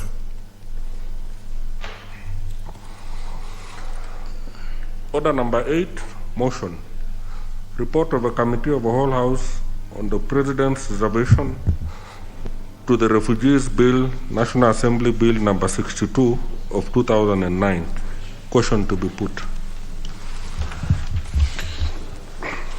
Order members, debate on this motion was concluded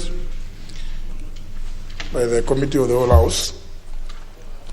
So what remains is a question to be put, which I hereby do, that this House do agree with the report of the Committee of the Whole House on its consideration of the President's reservations to to the Refugees Bill, National Assembly Bill number 62 of 2019. Will as many as that opinion say aye? As many or contrary opinion say nay? The ayes have it. No. Order number 9, motion. Report of a Committee of the Whole House on the Tax Appeals Tribunal Amendment Bill, National Assembly Bill number 19 of 2021. Question to be put and third reading.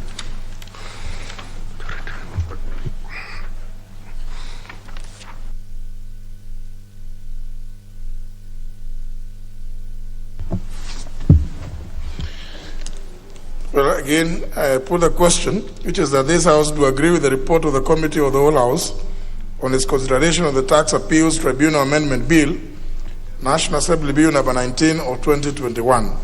Will as many as that opinion say aye? As many or contrary opinion say nay? The ayes have it. Yeah. Honorable Speaker, sir, I beg to move that the Tax Appeals Tribunal Amendment Bill, National Assembly Bill number 19 of 2021, be now read a third time. Honorable Speaker, I want to specifically thank the Committee on Finance and Planning for the work they did in carrying out the necessary public participation, processing of this bill, and the various amendments that they brought yesterday as part of enriching this bill. And all members of the House who really stayed with us yesterday and who have been through the process of the development of this bill. And I know it marks, a turning point in the way the tribunals work. This is the first time we actually now putting into migrating the tribunals from Treasury to the judiciary, and I'm sure it's something we'll see the workings of that committee. It's a test case until all the other tribunals that are currently domiciled elsewhere, we will then find the rightful place in line with the Constitution. Honorable Speaker, I really don't want to say much. I want to beg to move, and I will request the Honorable Kaluma to second. Honorable Kaluma.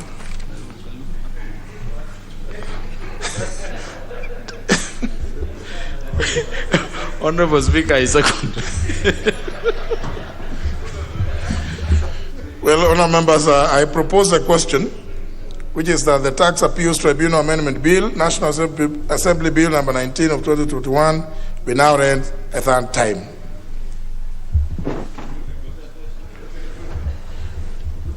I put the question, which is that the Tax Appeals Tribunal Amendment Bill, National Assembly Bill number 19 of 2021, be now read a third time. Will as many as that opinion say aye?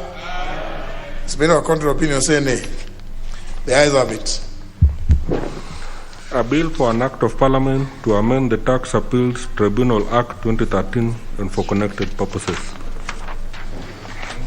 Next order. Order number 10, the Proceedings of Crime and Anti-Money Laundering Amendment Bill, National Assembly Bill number 39 of 2021, first reading. A bill for an act of Parliament to amend the Proceedings of Crime and Anti-Money Laundering Act. Next. Order number 11, the Landlord and Tenant Bill, National Assembly Bill number 3 of 2021. Resumption of debate. Sorry, Honorable Otiende Molo, you wanted to say something? Yes, Mr. Speaker. Mr. Speaker, I wanted to get your guidance, given your prior rulings, that on any bill or any motion, if there's a matter of constitutionality, it can be raised at any stage.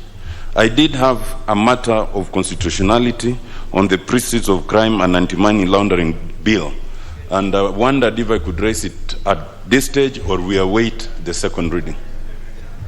I think since it is read, a bill is procedural bill is read for the first time without question put, let it go to the committee, and before commencement of second reading, then you can raise those constitutional issues. Stand guided, Mr. Speaker. All right.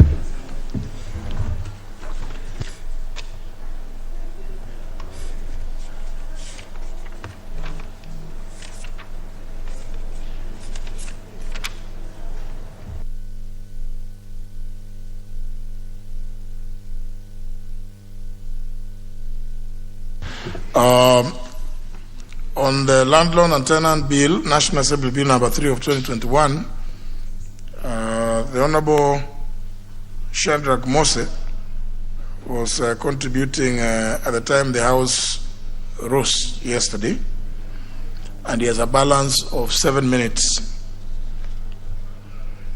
The Honorable Shadrach Mose, if he's in the House, member is absent, not desiring to be present, therefore he loses his right to his 7 minutes, and any other member is at liberty to contribute. I'm assuming that all the members that have indicated here want to contribute. But let me also indicate that the members who have spoken to this motion, and this is a motion on ratification of the agreement amending the air transport agreement between Kenya and the United States of America. The report of the committee, which report was moved by the leader of the majority party, seconded by the chair of the committee, the Honorable Kosing. What? Sorry. The one on the, sorry, this is the debate on the landlord and tenant. Yes, sorry.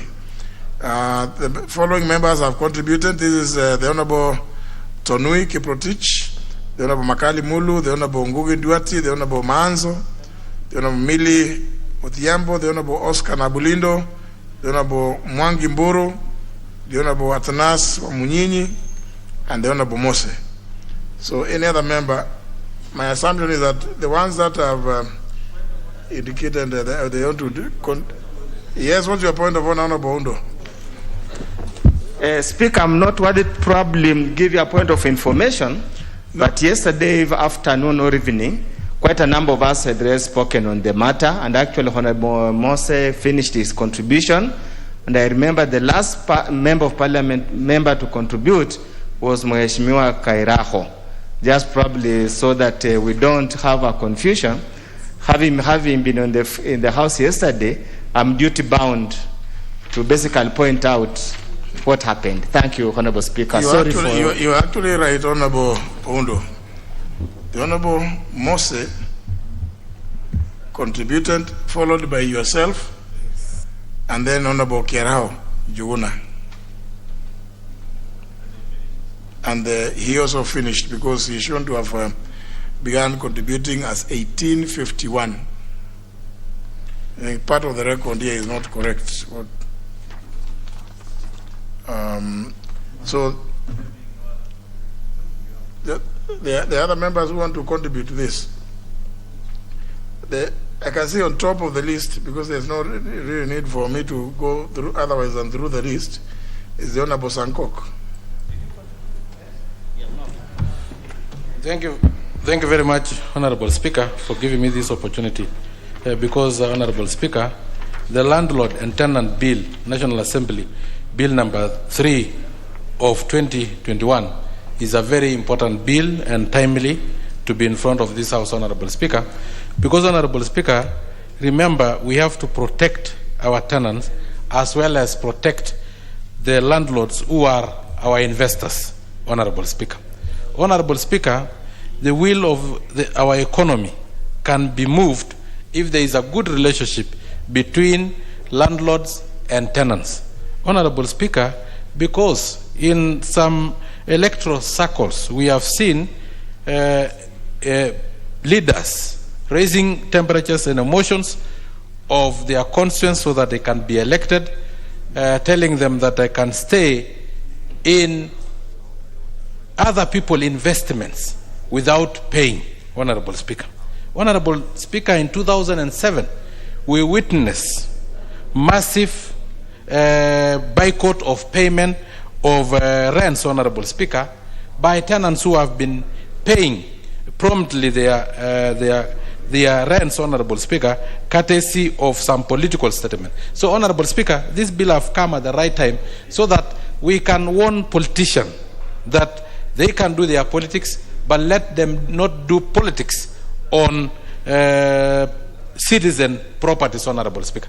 Let us respect the tenants, let us respect the investors in equal measures. Honorable Speaker, and you know our system is an open market, where, Honorable Speaker, it is the demand and supply curve that determine the prices, Honorable Speaker. So, Honorable Speaker, I do support this bill, Honorable Speaker, so that we can be able to protect our tenants as well as our landlords, and we make sure that our country grow, because the more we protect, especially the landlords, Honorable Speaker, we can be able to attract more investors into this country. And any investment come with employment and tax payment, which move the wheels of our economy.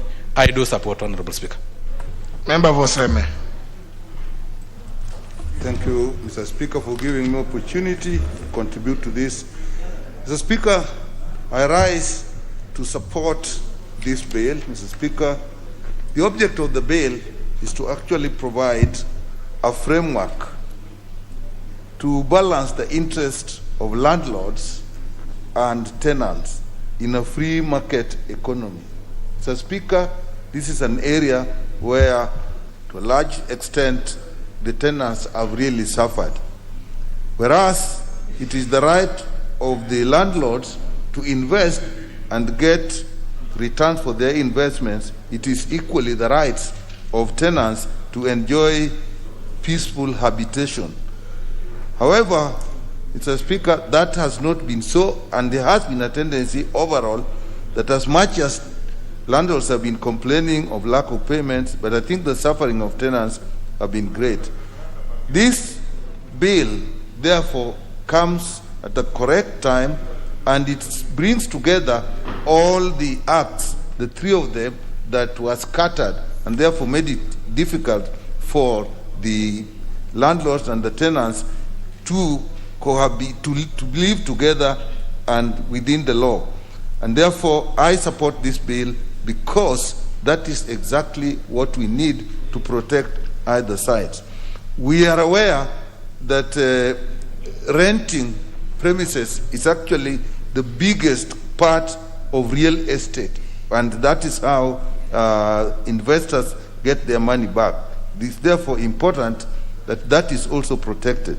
Mr. Speaker, I support this bill because it establishes a tribunal for both the landlord and the tenants, and it provides the structure. I've looked at the structure, an extremely competent structure and a completely comprehensive structure that will take care of that, and it provides for how you will manage all the aspects, the rents, the evictions if there are any, termination of tenancy. All these are actually taken care of, Mr. Speaker, and it even provides and actually enforces even tenants to keep fairly good details of records that they need. And, Mr. Speaker, it also provides the processes. If somebody is to be evicted, it gives clear guidelines on how and after what processes somebody is evicted. If there is an appeal, it gives clearly where, how, and the appeals are made. And those come out very clearly. Mr. Speaker, what I really like again about this bill is the clarity of the definitions. When it comes to tenancy, it clearly says whether it is a composite tenancy, whether it is service charge tenancy, all those are taken care of. And when it comes to rent, it is quite clear. It says the rent, what type of rent we are talking about.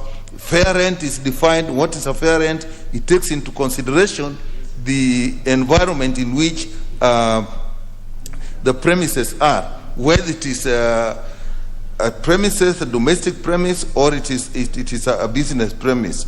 All those come out very clearly.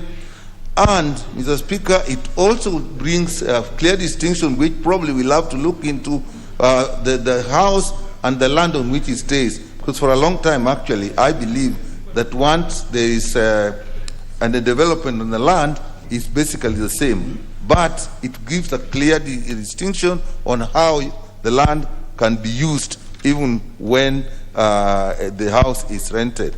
So, Mr. Speaker, the tribunal itself is very well constituted, and if you look at the membership and the fact that in line with all the other things that we are been discussing, or the processes that we are on now, it is under the judiciary, and the membership is picked through the judiciary system, and therefore I think it is legally sound. Under clause 15, for example, the tribunal is allowed to take up matters even without complaints. One does not have to complain. If the tribunal has information that certain things are going on, they can take up those matters.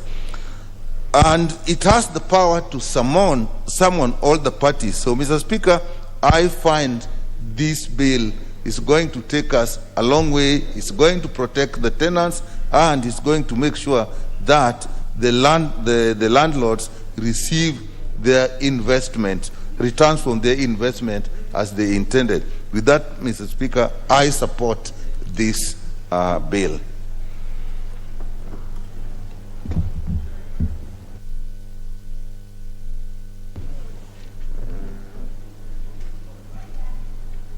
Member for Bomachoge Borabu. Thank you, Honorable Speaker, for giving me opportunity to contribute to this bill. Honorable Speakers, I want to start by saying that if there is an industry that has been very messy, is the industry of housing, especially in the urban areas. So, Speaker, I want to say that a country that prospers is a country that cares for its people. We are now talking of a framework with the clear policy guidelines and also engagement between the landlord and also the tenants. I stand to support this bill, Mr. Speaker, on the grounds that where there is order, we expect more prosperity. We expect more respect. We expect joy, both between the tenant and also the landlord. The Speaker, the only thing that gives me pleasure in this bill is the fact that the cartels that normally engage tenants on behalf of the landlord, their roles have been mobbed out, and the way the landlord and also the tenants have to engage has been spelled out clearly within the framework. And this Honorable Speaker makes it really encouraging for people to think of not owning houses because their rights are protected. We can see now more people encouraging rental premises. This will not only grow the economy, but it will also reduce the level of disorderly settlements that we see in the countryside. So, Mr. Speaker, I want to say that in this bill, the tenant has their rights well spelled out, and also the landlord has their rights spelled out. And what's more important also is that if the landlord is going to deal with the agent's role has also been spelled out. It has to be well written and also accessible to the tenants.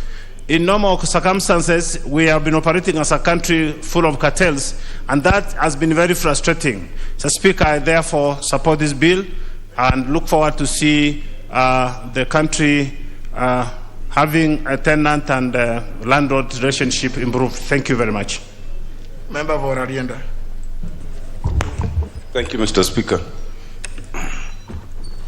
Mr. Speaker, I rise to support this bill. I have carefully looked at it, and it resolves very grey areas in law. First of all, Mr. Speaker, it seeks to consolidate 3 different prior pieces of legislation, each which sought to have a parallel regime, and it rationalizes them into one act of parliament. Mr. Speaker, this bill carefully balances the rights and obligations both of the tenant and of the landlord. We have had situations where landlords would mistreat tenants and there would be no proper protection. But similarly, there were also situations where tenants would mistreat landlords using the provisions of the law. This bill now seeks to balance those 2 areas very carefully. One particular area in which it does is where it proposes in section 69 that even where a landlord wants to demolish or repair premises, then they must give notice. Previously, one of the ways the landlords would deal with tenants who they wanted to evict is instead of trying to evict them, they would just come and remove the doors and remove the windows or remove the roofs under the guise of doing repairs. Mr. Speaker, before there was some sort of confusion in terms of the tribunals dealing with residential premises and those dealing with business premises, each of which had a separate jurisdiction and each of which sometimes had different standards. This bill now seeks to rationalize into a tribunal that is appointed through the Judicial Service Commission and clearly sets out the qualifications. Mr. Speaker, it speaks to the fairness in terms of rent. If there's a dispute as to whether the rent that is being sought by the landlord is fair or not, it sets the perimeters of determining the market rent. Mr. Speaker, I also find that it does something very fundamental.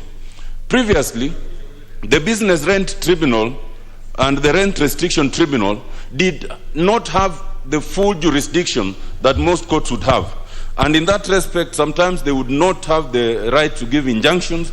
They would not even reinstate a tenant who was wrongfully evicted. But this bill now gives them that power. If a landlord wrongfully evicts a tenant, they can be reinstated. Or even if there is necessary to grant an injunction, then they can do so like any other court of law. Mr. Speaker, I fully support the bill. Thank you very much. Member for Cherangany.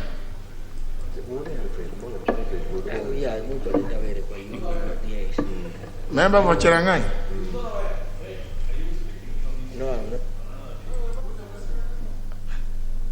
Oh, is it? But I need somebody to. Is there any other person desirous of contributing to this? Honorable Russell. Thank you very much, Honorable Speaker.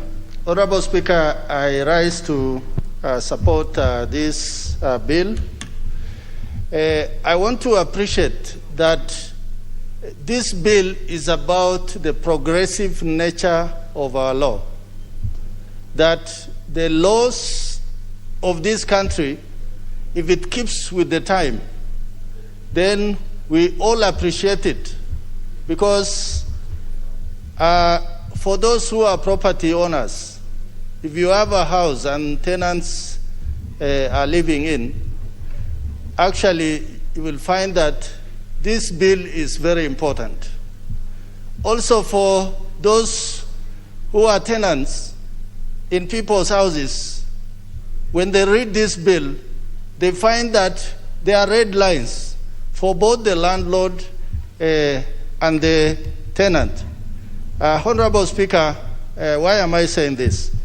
The landlord will put up properties, borrowing money from the bank or from wherever, so that they invest. And when they are going to have tenants, they would expect that the tenants are going to pay so that the banks are paid, or the guarantees of those loans are going to be paid in time. What has happened over time is people have used the law very mischievously, that the tenant will go to the court and say that they have not paid the rent maybe for 6 months, but for now they can pay 3 months. And this, to an extent, it really disadvantages the landlord. At the same time, or in the same breath, when the landlord finds that the tenant maybe they have been bereaved, they are not able to pay their bills in time, then they take austerity measures, which Honorable MP for Rarieda just talked about, that people use the law in a very mischievous way to undermine the rights of the landlord or the tenant. This bill is timely, it has come at the right time, and I think we will be able to learn a lot about it so that going forward, the property owners or those who actually hire properties are not disadvantaged because the law protects them. With those few remarks, Honorable Speaker, I beg to support.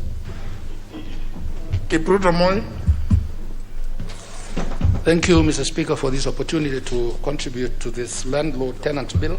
It's a very important bill, Mr. Speaker. And, Mr. Speaker, this bill was brought to the National Assembly so that the 3 laws that govern issues to do with landlord and tenants can be fused into one single law, Mr. Speaker. You have this law currently that are in operation is the RRA, which is the Rent Restricted Act. Then you have the DRA, which is the Distress Rent Act. And then the LTA, the Landlord-Tenant Act, Mr. Speaker. So this bill aims to fuse these 3 laws, Mr. Speaker, into one single new law, Mr. Speaker. And this is intended to protect both the landlord and the tenant, Mr. Speaker. Some of the highlights of this bill, Mr. Speaker, have to do with rent payable, and it shall be determined by mutual agreement between the landlord and the tenant. And if there is no agreement by both parties, Mr. Speaker, there is a tribunal to determine what the rent will be. And the bill also, in Section 18, Mr. Speaker, highlights the procedure that could be used to increase or decrease rents, Mr. Speaker. The landlord, Mr. Speaker, must issue a written notice 3 months, 90 days, prior to rent increase. And failure to issue a written notice, Mr. Speaker, will render that notice invalid, Mr. Speaker. Landlords, Mr. Speaker, may increase rent once only in a year for residential premises and for business premises once in every 2 years, in 24 months. And in the tenancy agreement, Mr. Speaker, all parties are free to adopt any form of tenancy agreement, and they are free also, Mr. Speaker, to alter the terms and conditions of that agreement, Mr. Speaker. In terms of termination of tenancy, Mr. Speaker, landlord must give a written notice for business premises of 24 months and 12 months for residential premises, Mr. Speaker. And the tenant is also entitled to terminate the tenancy agreement, Mr. Speaker, by issuing a 1-month notice to the end for residential tenancies and 2 months to end a business tenancy agreement, Mr. Speaker. Mr. Speaker, this bill also establishes a tribunal, Mr. Speaker, which is set up by the Chief Justice, and the members in that tribunal, Mr. Speaker, are appointed by the Judicial Service Commission. And, Mr. Speaker, this tribunal has more powers than the current tribunals, which were set up by the CS, the Cabinet Secretary. And, Mr. Speaker, this tribunal can issue injunctions, it can enforce its own orders, and even punish for contempt, Mr. Speaker. And also, Mr. Speaker, there is also the leeway where there lies the issue of appeal. They can go to the High Court for appeal. In the previous tribunals, they could only go to the environmental and land courts, Mr. Speaker. So the tribunal, Mr. Speaker, must once a dispute is lodged with the tribunals, they must wind up these cases within 3 months. And that is to deal with issues of backlog in cases and a delivery of justice, Mr. Speaker. So, Mr. Speaker, in conclusion, Mr. Speaker, COVID-19 pandemic highlighted the distress that tenants went through with landlords, Mr. Speaker. It caused thousands of Kenyans lost their jobs. Tenants were unable to pay. Landlords were running out of patience and money, Mr. Speaker. And there is a rent crisis in Kenya, Mr. Speaker, where about 70% of people in this country, Mr. Speaker, are unable to pay their rent. So the year 2020 will not be forgotten by tenants who face the wrath of landlords, Mr. Speaker. So this bill, Mr. Speaker, is timely because it aims through this legal framework to protect the interests of tenants and landlords. And I think if you can remember, Mr. Speaker, even when the President appealed to landlords to lower their rents, they still did not do it. So it is in the midst of all that this bill has been brought here, Mr. Speaker, and we hope and pray that it will sort out the problems that tenants normally would go through. So with those few remarks, Mr. Speaker, I thank you and I support.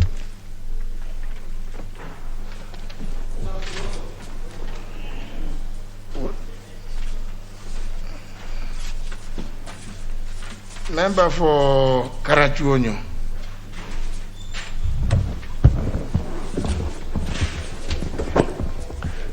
Thank you, Mr. Speaker, for giving me the opportunity. Now, for any country to develop, you need these two sides of the people signing this agreement of tenancy. The investor who gives his property for rental is a very, very essential part of the agreement, and indeed, it is important that he gets his return in order that he can develop, and again, he can develop the country.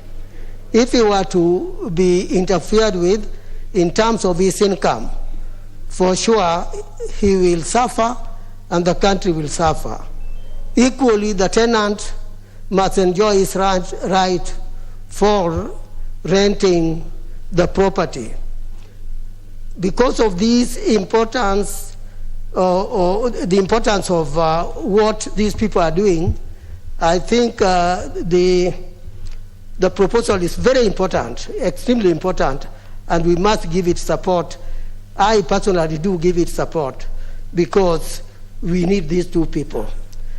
One thing that sometimes happens is that if a tenant complains and goes to a court to stop the landlord from moving him out of the property, the landlord will suffer. So what I'm really appealing for is a system whereby the disagreement, the dispute can be solved very fast so that neither side suffers. I say this with a lot of emphasis, Your Honor, and I beg to support the bill.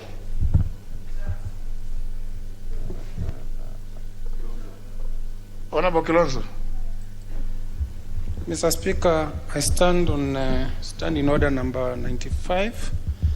Mr. Speaker, having listened to members the last few days on this particular bill, it has been debated and exhausted, and members are actually repeating themselves. So, Mr. Speaker, I would have requested that the mover be called upon to reply.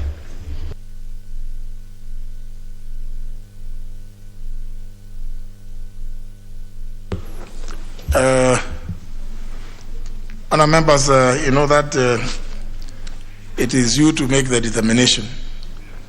And therefore, honour members, I put the question, which is that the mover be called upon to reply. Will as many as of that opinion say aye? Aye. As many as the contrary opinion say nay? The ayes have it. Mover. Thank you, Honourable Speaker. At the outset, I want to thank the members for the very vibrant contribution towards this bill.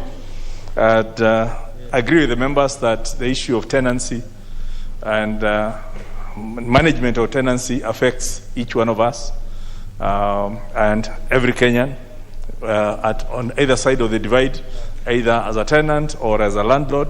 And the intention of this bill being how to really reconcile the interest and balance the interests of the two parties and bring it into speed and accord it with our current thinking and the current law has received quite a bit of support from the membership of this House.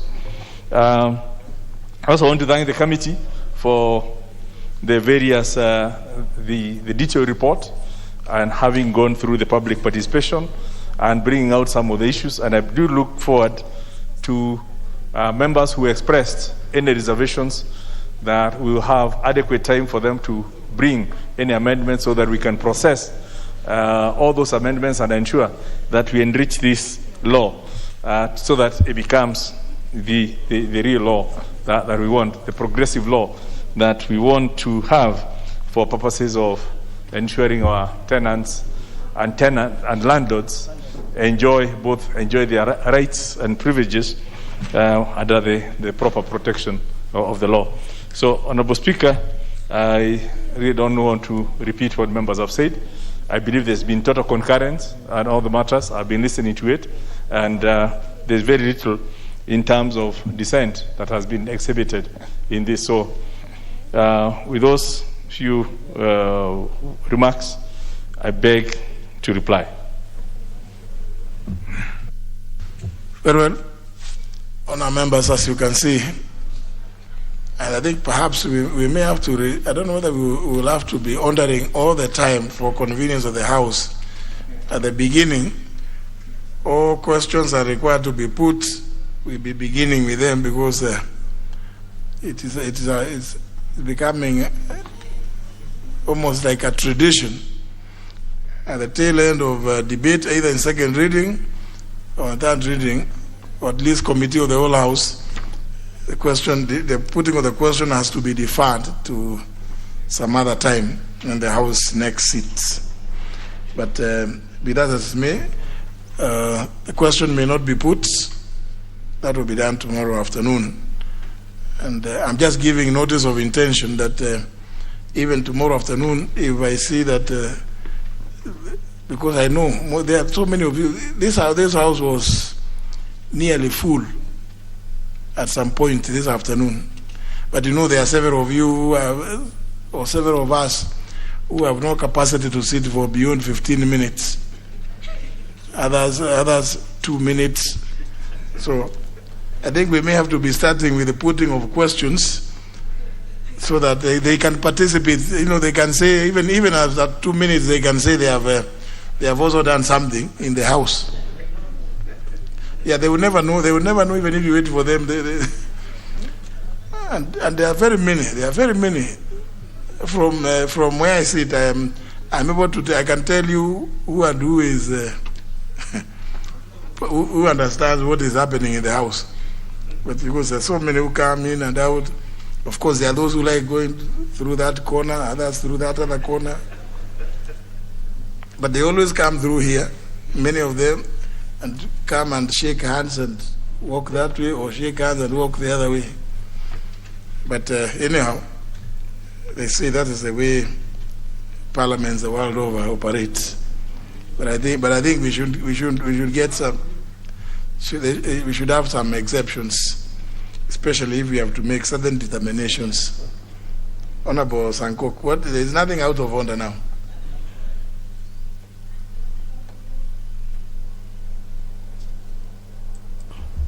Honorable Speaker, I'm just following up on what you are saying, Honorable Speaker, because we should actually learn from our leader. Honorable Speaker, I've witnessed you sitting there for even up to 8 hours.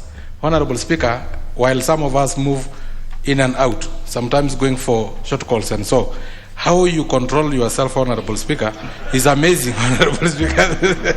So, Honorable Speaker, I think because you are our head, Honorable Speaker, and you sit there and very attentive, You rarely even touch you don't even touch your phone at all, Honorable Speaker, and you are aware of every contribution. You can respond point on every contribution, Honorable Speaker. I think I implore upon my colleagues to learn from you, Honorable Speaker. Honorable Speaker, and I also noticed that since you are contesting on a DP ticket and it have a yellow color, I have noticed the fence of Parliament is being painted yellow. Is it a sign? Is it symbolic or something like that, Honorable? But we will all support your presidential bind. Thank you, Honorable Speaker. Certainly, I have no control about what colors are applied in the pressings.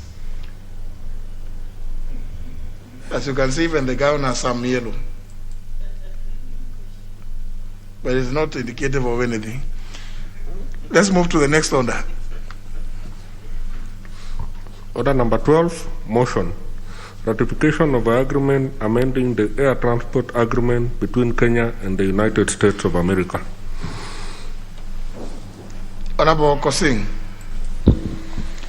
I thank you once again, Honorable Speaker, for this very important opportunity to move this motion.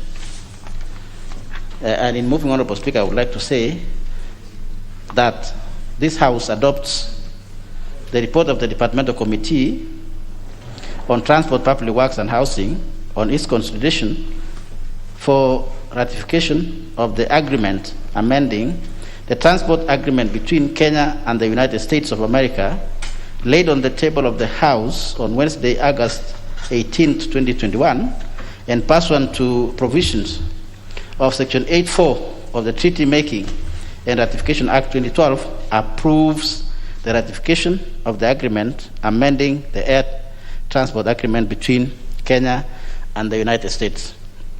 Honorable Speaker, this is a very important amendment, Honorable Speaker. And in so doing, or in so moving, Honorable Speaker, the proposed amendment is proposing to amend 3 sections of that protocol, Honorable Speaker. They are proposing to amend paragraph 1, paragraph 2, and paragraph 3. And let me give you the text, Honorable Speaker. The text is, the agreement seeks to amend paragraph 1, subparagraph C, by deleting it and replace with the following, Honorable Speaker, which is now new paragraph C. And I read, the right to perform international air transport between points on the following routes. Roman 1. For airlines of the United States from the points behind the United States via the United States and intermediate points to any point or points in Kenya and beyond, and for all cargo services between Kenya and any points or points. Roman 2, Honorable Speaker.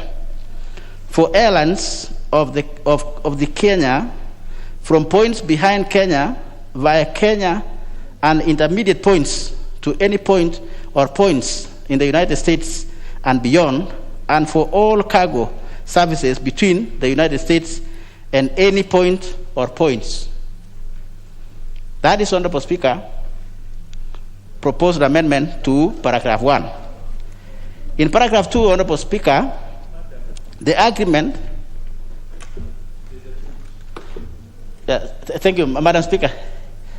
I didn't know, because when I was beginning, Mr. Speaker was there. Madam Speaker, and you know I respect you a lot, and I thank you, Madam Speaker. Paragraph 2, Honorable Madam Speaker.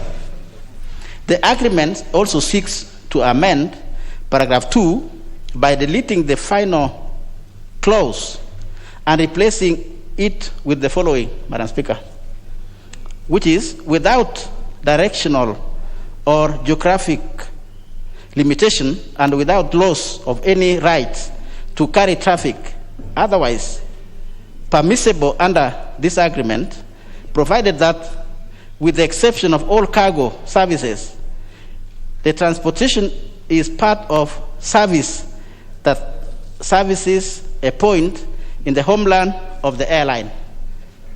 That is what paragraph, that is the text as it is, Madam Speaker, in paragraph 2.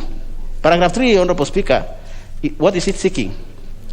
The agreement further seeks to amend paragraph 3 by deleting it and replacing it with the following new paragraph, Madam Speaker. What is it? It is, as I read, on any segment or segments of the routes above any airline of party may perform international air transportation within any limitation as to change at any point on the route in type or in number of aircraft operated, provided that, with the exception of all cargo services in the outbound direction, the transportation beyond such point is continuation of the transportation from the homeland of the airlines and the homeland direction, and inbound direction, the transportation to the homeland of the airline as continuation of the transportation from beyond such a points. Honorable Madam Speaker, that is the text as it is, and that is legal international way of drafting protocols and agreements. But Madam Speaker, what does it mean? In short and in clear terms, or in basic terms, here, Honorable Madam Speaker, FedEx, which is an airline in America, is seeking to set a base in Kenya. So that, Honorable Madam Speaker, FedEx can be able, FedEx, for people who may not know, Honorable Madam Speaker, is a cargo airline. It is a parcel carrying airline. It's an American airline carrying parcels and cargo. And therefore, Honorable Speaker, what they are doing, and they have agreed with government, national government and executive, is they want to set a base here in Nairobi, Madam Speaker, so that they can carry parcels between here and the United States and also within the region, Madam Speaker. And in other words, they are intending to set a base or a vocal point, Honorable Madam Speaker, here in Nairobi. That's what they are seeking. In brief and in short, in those three paragraphs, which are more technical and I will say jargons within the transport world, which we understand, Madam Speaker, and other people might not understand. Madam Speaker, maybe Kenyans are asking, but we already have Kenya Airways flying to US. So what is this? Madam Speaker, this is on cargo.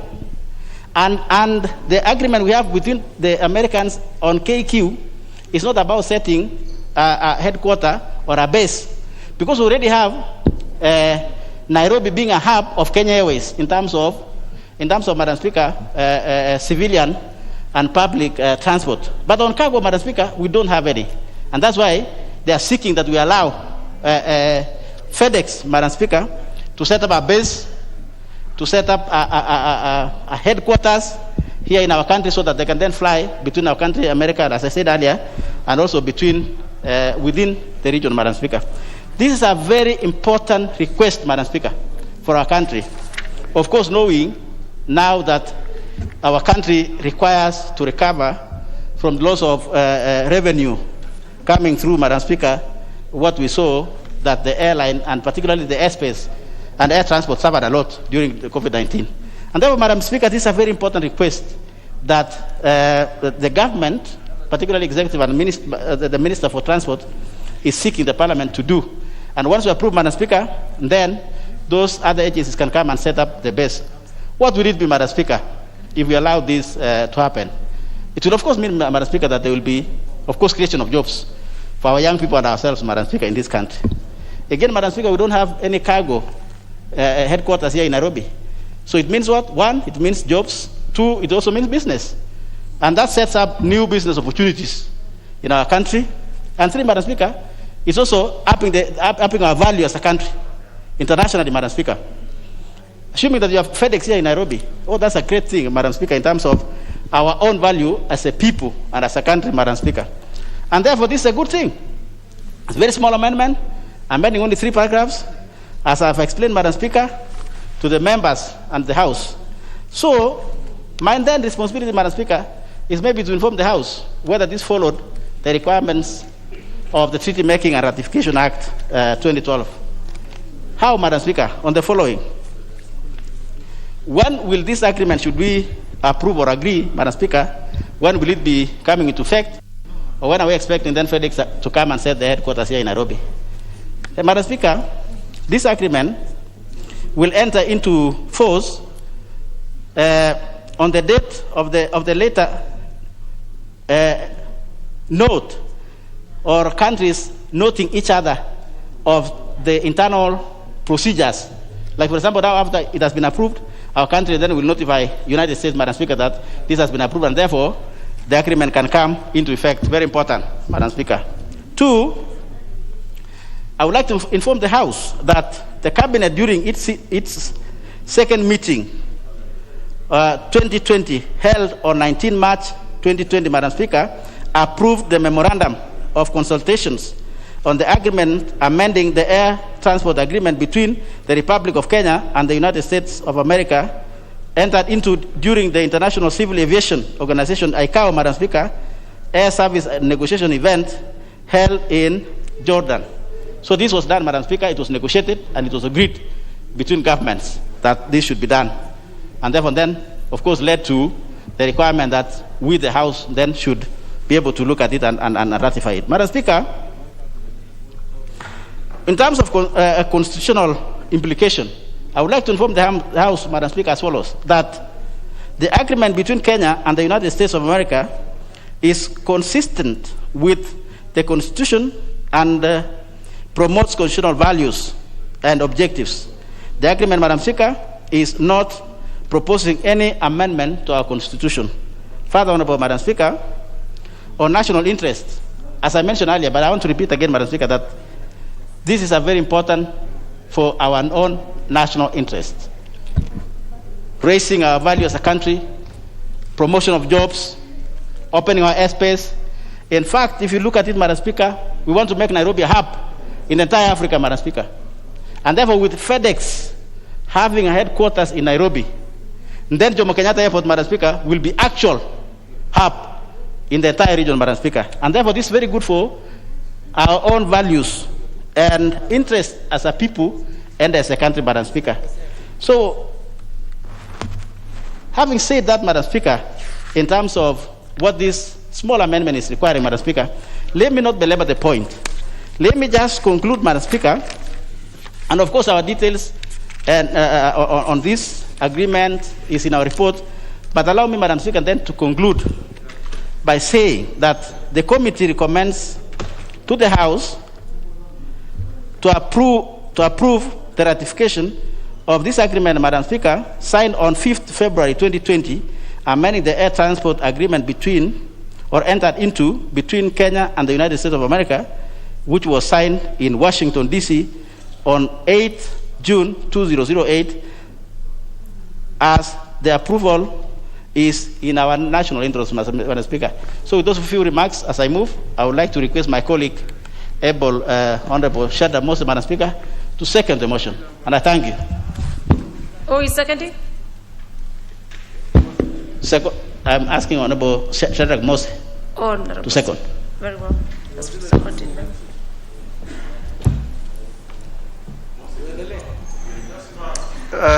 Thank you, Honorable Speaker, for giving me a chance to second from the outset this very important agreement.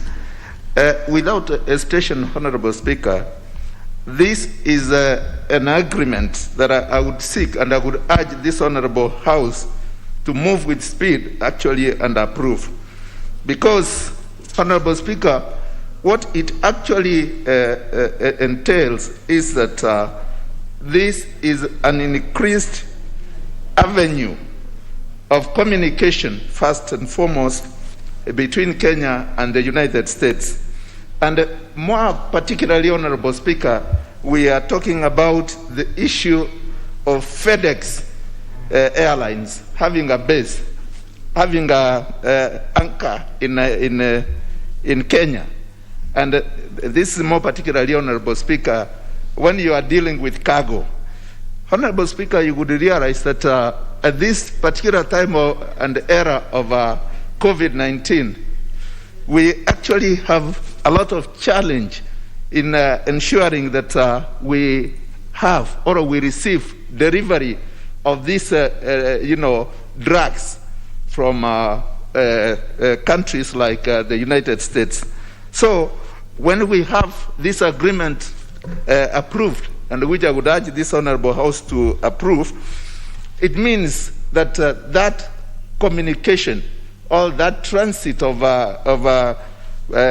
goods from the United States to our country and vice versa would be extremely fast-tracked. Honorable Speaker, and what are the implications as a country? What is the net effect when we are going to anchor like FedEx, which is an international airline dealing with cargo, setting pace in our country? The net effect, Honorable Speaker, is that firstly, there will be increased business between the two countries, that is between Kenya and the United States. Secondly, Honorable Speaker, as has been argued, there would be an opportunity, there will be creation of employment opportunities, because we will have very many of our young people who would be required to work in this industry. And therefore, when you are having the same setting pace here, it means many other things. We'll also have business in terms of where we would lease. We'll have, housing where this cargo would be stored. This is one of the benefits that would accrue to us as a country as a result of ratifying this agreement. Honorable Speaker, we would also have an opportunity of enhanced status of our country hosting the United States of America as one of the superpowers of this country. When we also have, that airline operating here, it means, Honorable Speaker, that we will also be dealing with issues of enhanced security. That in itself, Honorable Speaker, is that Kenya as a country would also benefit a lot from the issues of security. Honorable Speaker, we also have the aspect of a bigger market that will be created in our country vis-a-vis what we have now, because they are not anchored in this country. Honorable Speaker, I have no doubt in my mind that again, what we are doing is consistent with our Constitution. In fact, is something that we are year in, year out, are ensuring that we are also doing business in line with our 2010 Constitution. And therefore, we are, in actual sense, expanding our relations in terms of business transactions. Honorable Speaker, it is therefore my position, and I would urge this Honorable House to move with speed to ensure that that they approve the ratification of this agreement, so that we would also really benefit as a country. And therefore, Honorable Speaker, with those remarks, I beg to second. You beg to second. Order, Honorable Kilonzo. Very well. Remember, as I proposed a question, which is that this House adopts a report of the Departmental Committee on Transport, Public Works and Housing on its consideration for ratification of the agreement amending the air transport agreement between Kenya and the United States of America, laid on the table of the House on Wednesday, August 18, 2021, pursuant to provisions of Section 8(4) of the Treaty Making and Ratification Act 2012, approves the ratification of the agreement amending the air transport agreement between Kenya and the United States of America. I give floor to the member for Arianda, the Honorable Dr. Otiende Amolo. Honorable Dr. Madam Speaker, I fully support that motion. Thank you. Very well. The member for Kwanza. Madam Speaker, I rise to support this motion or bill because one is that this ratification of the business between ourselves and US, as you know, Madam Speaker, there are so many Kenyans actually who are in the US. And you even know, Madam Speaker, even the last president was he has an origin from Kenya. And therefore, given the opportunity that this particular ratification is going to be passed by this House, we're going to have a lot of other businesses that are unseen. We'll have other businesses that will come up, and it's an opportunity for us to be able to grab this. Somebody has mentioned, I think somebody was seconding this motion, let's do it as fast as we can so we can be able to benefit from this particular agreement. And particularly, Madam Speaker, given that Kenyans are very aggressive, when given the opportunity, the Kenyans are very, very aggressive. And this opportunity, I'm sure, will create more jobs, both here in handling the cargoes between Kenya and the USA, and maybe in transit, it could be passing through Europe to come over here. So you'll find that it's going to offer opportunity. And as you know, we have a lot of youths and others who are even professionals out there who have no jobs.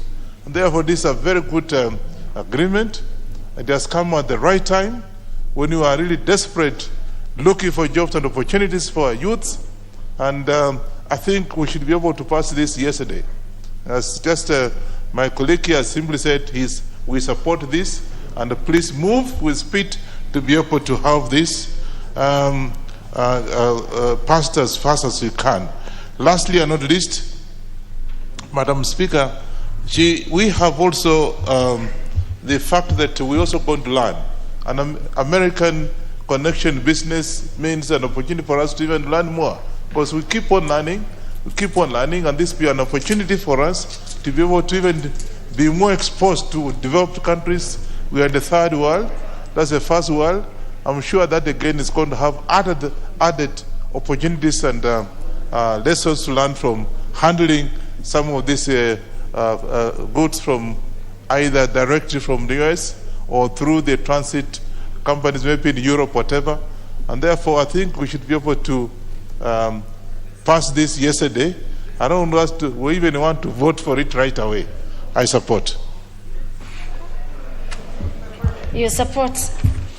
The member for Seme, General Bonyikal Wambura.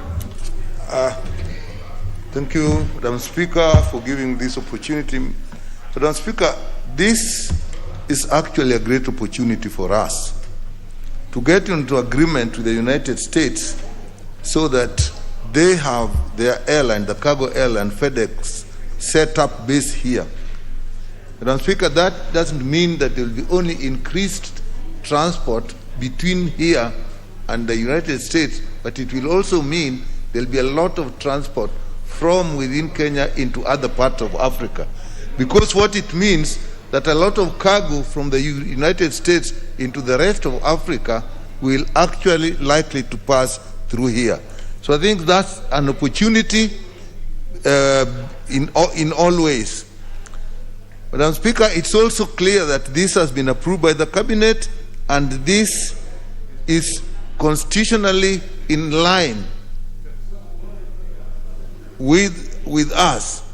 But it is also, Madam Speaker, an acknowledgement that our systems, including security systems, are actually good enough. We know how the Americans are fastidious.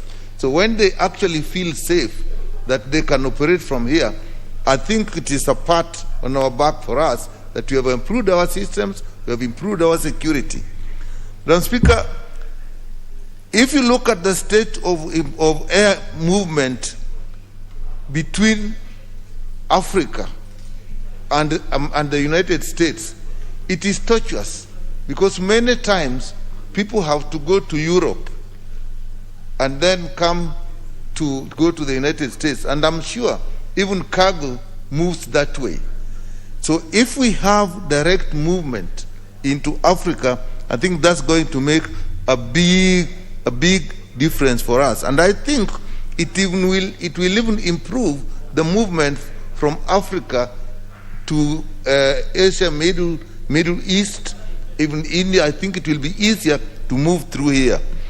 It is our hope, Madam Speaker, that this is happening with cargo, and that the next thing it will actually be with passenger transport. You know, they have huge airlines, and if they start operating here, that will be a great thing. It will improve our business. We know that repatriation, financial repatriation from the US into Kenya is one of our biggest income. And those people who are there, I'm sure, if there is easy movement of goods, I think there'll be a lot of business between us. We are in a AGOA agreement, and I think this will definitely make possible for us to have a better use of that. So, Madam Speaker, this will create jobs, and this will even create some level of manufacturing here. You know what happens? Once it is easy to move goods, and we have labor that's not very expensive, you may find that actually even some manufacturing can occur here that can be moved within. So I think this is a great opening. We should take it quickly, and we can say that we should move fast to see how we move to the next stage of human transport. With that, Madam Speaker, I support this, and I urge that we all pass it quickly and we move to the next stage. Thank you, Madam Speaker. The member for Mukurweni, Honorable Kiai Ithiako. Thank you, Madam Speaker. I stand to support this motion. Madam Speaker, when an opportunity presents itself, then we should seize it. And as a country, this is a great opportunity, and as a country, Kenya, we should seize it. Madam Speaker, FedEx is one of the biggest courier companies in the world, and setting a base in Kenya is a great opportunity to create employment, also to learn from them, is also a way of exchanging technology and ideas between a first world country, that is America, and Kenya. Number two, Madam Speaker, with AGOA in place, the African Growth and Opportunities Act in place, then it means the goods that are manufactured in Kenya, and you know Kenya is part of that AGOA, the goods that are manufactured in Kenya can easily be transported to America. That means creation of more jobs to us as a country. Madam Speaker, also the fact that passenger business between Kenya and America has always been affected by frequent travel advisories. Then there's an opportunity also to farm up and tell them, look, if we can do cargo from Kenya, then we can also do passenger. So I also need to point out that the greatest diaspora in terms of Kenyans lives in America, and therefore is also a business opportunity to transport goods from America to Kenya and vice versa, using this reliable, internationally recognized courier. Finally, Madam Speaker, you also know that as a country that was ravaged by COVID, this is a huge opportunity to rise up from the ashes of COVID and bring our economy back on track. And we have been given an opportunity to make an African hub through FedEx, whereby they will be transporting cargo and offering courier services to other African countries from Nairobi. Then this is an opportunity that we should not miss, and we should embrace it wholeheartedly and as fast as possible. Thank you. Very well. Let me have the leader of majority, the member for Piri. Yes, thank you, Madam Speaker. Honorable Speaker, I rise to support the this ratification of the agreement, amending basically the air transport agreement between Kenya and the United States of America. And basically, just to mention that this bilateral air service agreement, or as they are called, BASA in local lingo within the transport industry, have been around for almost as long as flying has been taking place.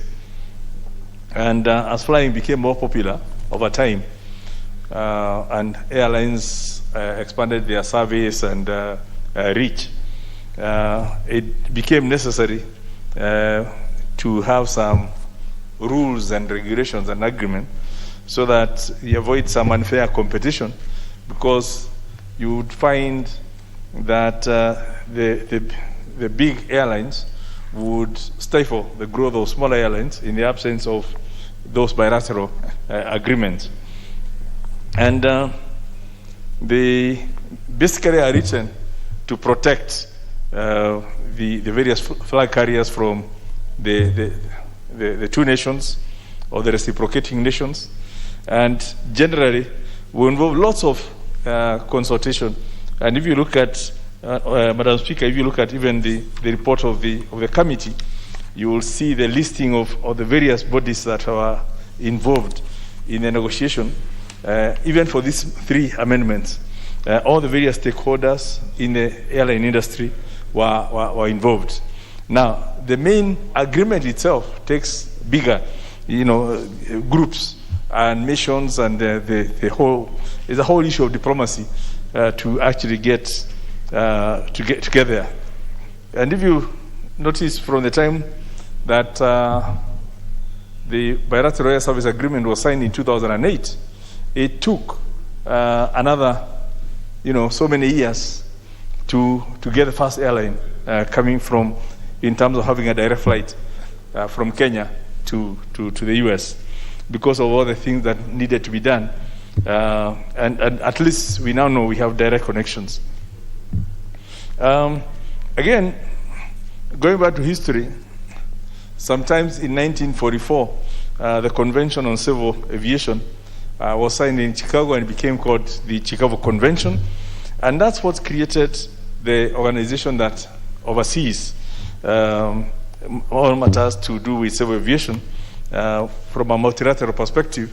And this organization is now the International Civil Aviation Organization, ICAO. I had the opportunity to attend several of its meetings when I was Minister for Transport, and Kenya is highly regarded both within the ICAO and also within the International Maritime Organization, which also does the sea regulation of the sea traffic. And so all these bilateral air service agreements are now created within this framework of the Chicago Convention, and coming closer home within Africa, there's something that was called the Yamoussoukro decision for countries within Africa that also created how airspaces would be sorted out, how bilateral issues would be sorted out, and the reciprocity issues within Africa. But the long and short of it is the basic, the bilateral air service agreement between Kenya and these other countries enables our flag carrier, which is mainly Kenya Airways, to provide the scheduled air services and to expand the existing route network, which is critical, especially now with the shrinking of the routes globally because of restriction on travel due to COVID. It also, on the other hand, works on the reciprocity of what happens to other airlines. I really don't want to beat up by the point. I think the chair has done great work. Thanks to the committee for looking through this. Thank all the stakeholders. And the fact that even when there was an advertisement for public participation, it was endorsed.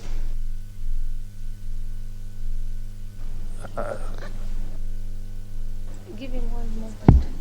Yes. Yeah, you had Premature. 5 minutes. Thank you. I think I just want to emphasize that the committee actually did advertise and Parliament did advertise for public participation. But the fact that people did not even find it necessary to come and give views was really the endorsement that you really needed, because people usually come when they have objections. But nevertheless, the good thing is that there was huge stakeholder consultation with all the stakeholders, and they all listed, and hence perhaps they didn't even need to come. So I'm happy that we reached there, and I would ask the House that we ratify, we endorse the ratification, and get to move on, so that we can give our signal to our partners in the U.S. that Kenya is ready to do business with the U.S. Thank you, Honorable Speaker. Very well, Honorable Leader of Majority. You had 5 minutes. Members, just for reminding you, any member contributing to the committee report will have 5 minutes as passed by the House on limitation of debate. The member for Saku, the Honorable Russell Ali. Thank you very much, Madam Speaker. Madam Speaker, I rise to support this report, also the agreement. I think what the committee chairman attempted to give us is strategically, does it serve the interest or the national interest of Kenya, which he replied in the affirmative. Secondly, does it bring about opportunities, business, jobs, and also creation of a wider remit in terms of Kenya aviation, which he replied yes. These are the things that we must look at when we are signing bilateral or multilateral agreement on behalf of this country and ratifying it through the House. Madam Speaker, the good saying that what is good for the gator is good for the goose. In this particular case, yes, US want to do business with us by opening FedEx here. It is actually one of the largest cargo transportation in the world. And for them to want to operate in Kenya, it means that they have confidence in our airports, they have confidence in our airspace, particularly in the area of safety, which is a big plus. But also, more importantly, when such a big company is going to invest in Kenya, we are getting foreign direct investment that we have always been looking for out there. Also, the other things which Kenya must do in return is it will force us to modernize our airports and also our cargo handling in a major way, which means we must invest, and I think they will also help us to invest in that direction. The other thing is the issue of benchmarking, standardization, and modernization that can come alongside this agreement. With those few remarks, Madam Speaker, I beg to support. You support. The member for Butula, the Honorable Mairo. Thank you, Madam Speaker, for giving me this opportunity to support the ratification of this air transport agreement between Kenya and the US. Madam Speaker, we are aware that for a long time,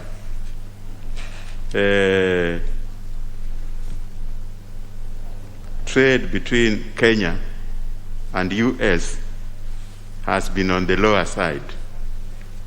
Most of the finances that has flown from US to Kenya has been either through income from the the Kenyans who are staying in the US or grants or loans from the US.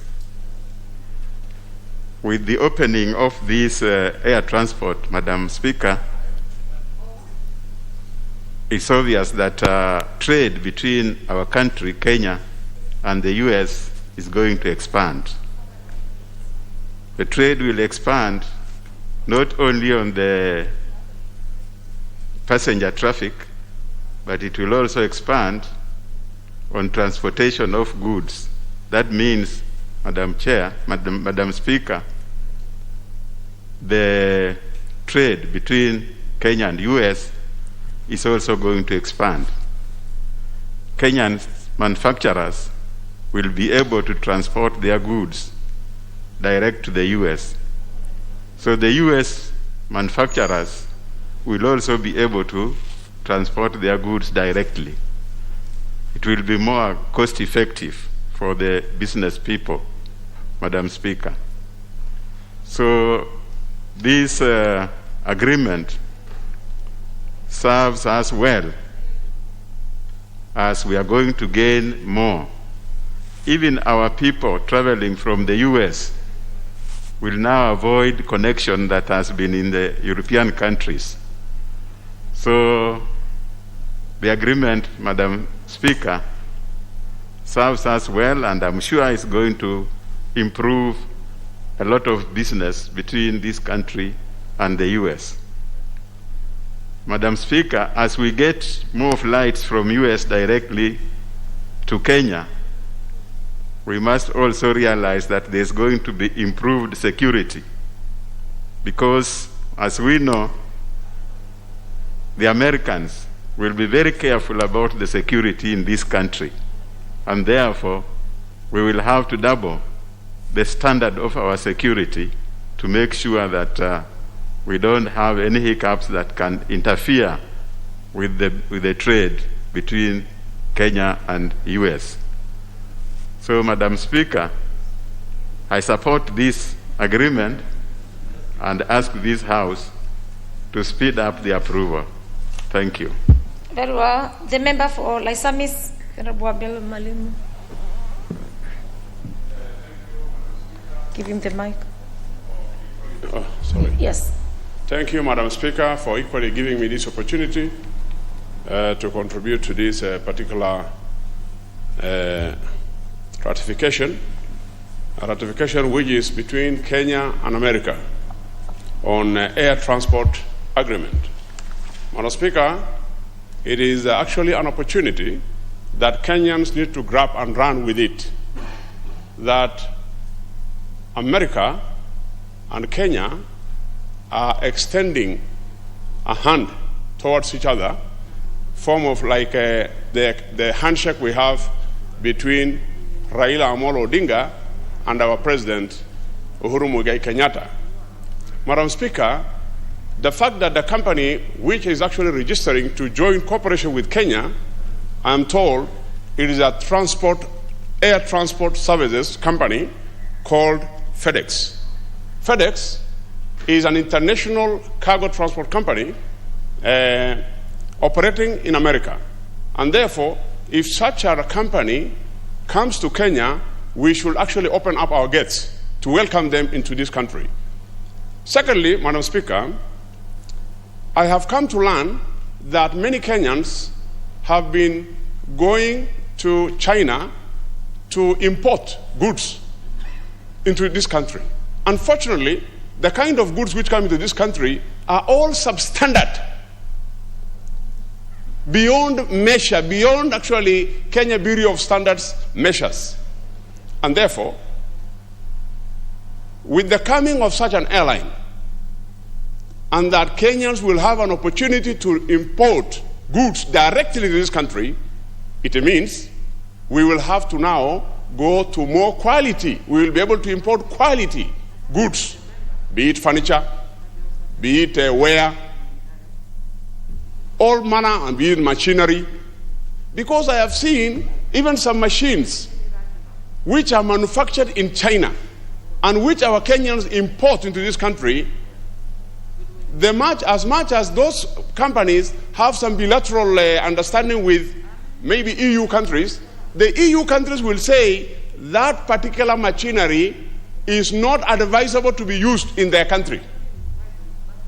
So Kenya becomes, or Africa becomes, a dumping site. We should actually encourage Kenyans to be able to buy quality, because cheap is expensive. You buy an item today, and within few days, that item is broken down. So you end up buying, and you end up buying, and you end up buying. Therefore, Madam Speaker, equally, the other day, I have also seen where Kenya, there was that agreement between Kenya and America, where Kenya was trying to appeal to America for them to start passenger aircrafts.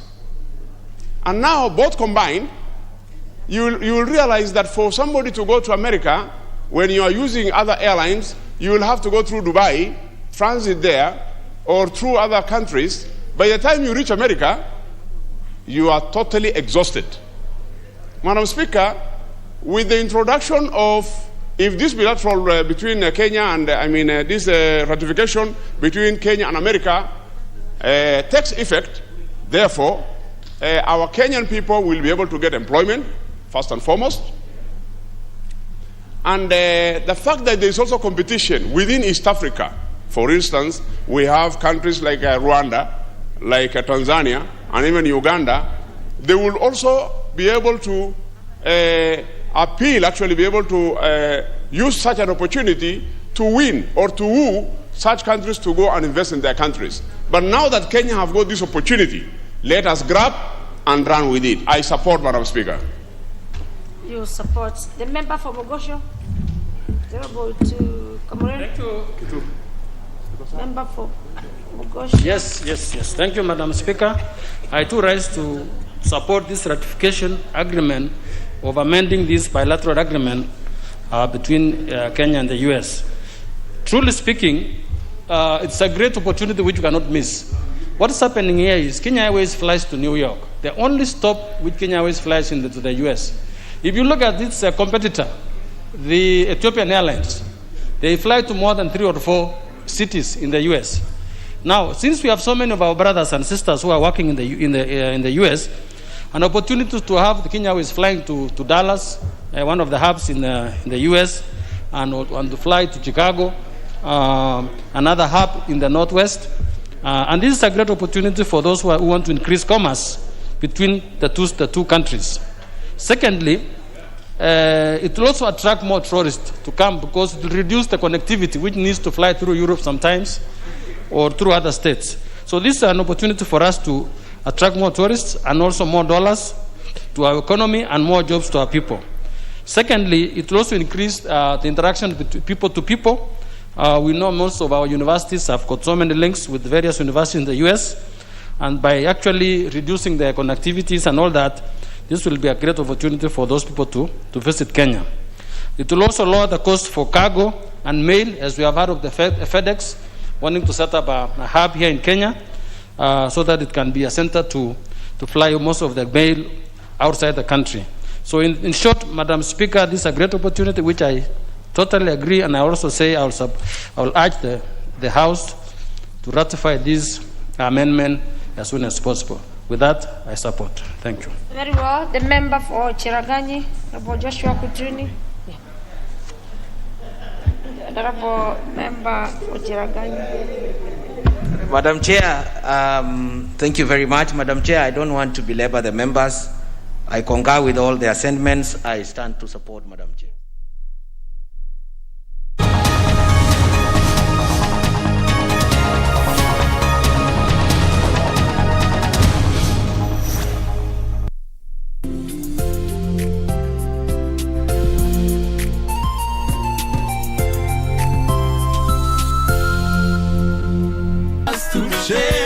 Now is the time. Issues are real. We are imploring. This is how we feel. Let us see. I don't know about you, but I can only live my life one way. All I wanna do every day. Light up a split, turn up the music. Skanking sweet. Everybody wanna feel like free. Forget your troubles and you rock with me. You know feel a reggae music sweet. Yeah. Skanking sweet. Everybody wanna.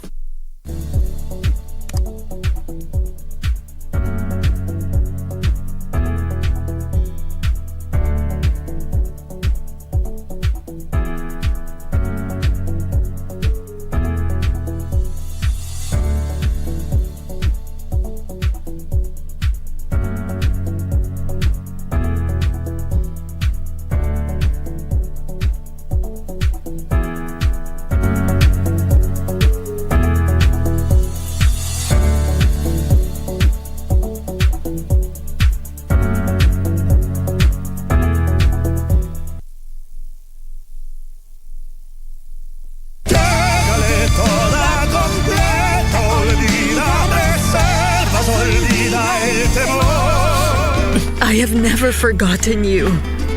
Never. You know that my heart belongs to you. Ines. I just want you to tell me one thing with complete honesty. You're only looking at this young woman as an employee, right? It's true.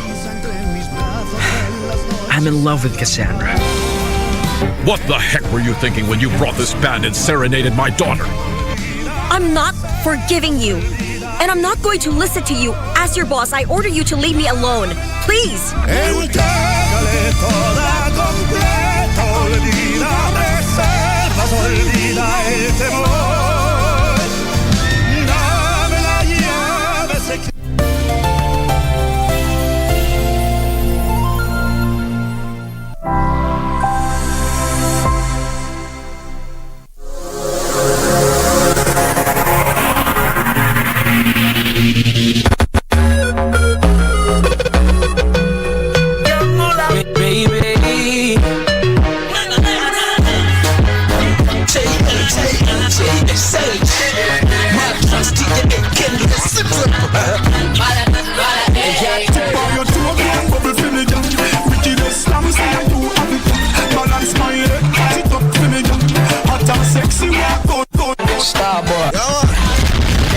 I remember sleeping on floors and missing tours. I was rock bottom.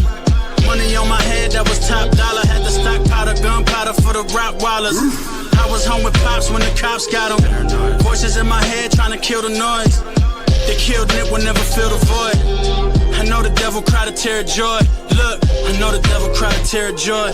Wait, I never tell, but you heard the stories. I can never tell, is this heaven, hell, or purgatory? Early morning ain't early for me, I'm losing sleep. Whole lot of sheep, I'ma count them each. But f*** it, I've been up late. I've been getting twisted, I've been mixing up the love-hate. Swear this glitching, I've been missing for a month straight. Lost faith, but I'ma die for it. I'ma win, I just hope that I'm alive for it. This is what it is, that I'm this is what it is, that I'm dying. This is what it is, that I'm dying. This is what it is, that I'm dying. How much money will it cost us? Feds, bounty hunters at the office, looking for some of our artists. We just trying to help them out so they can change the outcome. Instead of putting pain in the streets, they making albums, changing they surrounding. Hopefully housing, smoking, we lounging in Boca Raton. Not a cloud in the sky, ocean prolonged. You could die a legend in your own right, or die a street legend if it's on sight. I get so lost in my thoughts, powerful things I would die for. Everything I built for 20 years won't allow you to make that crumble.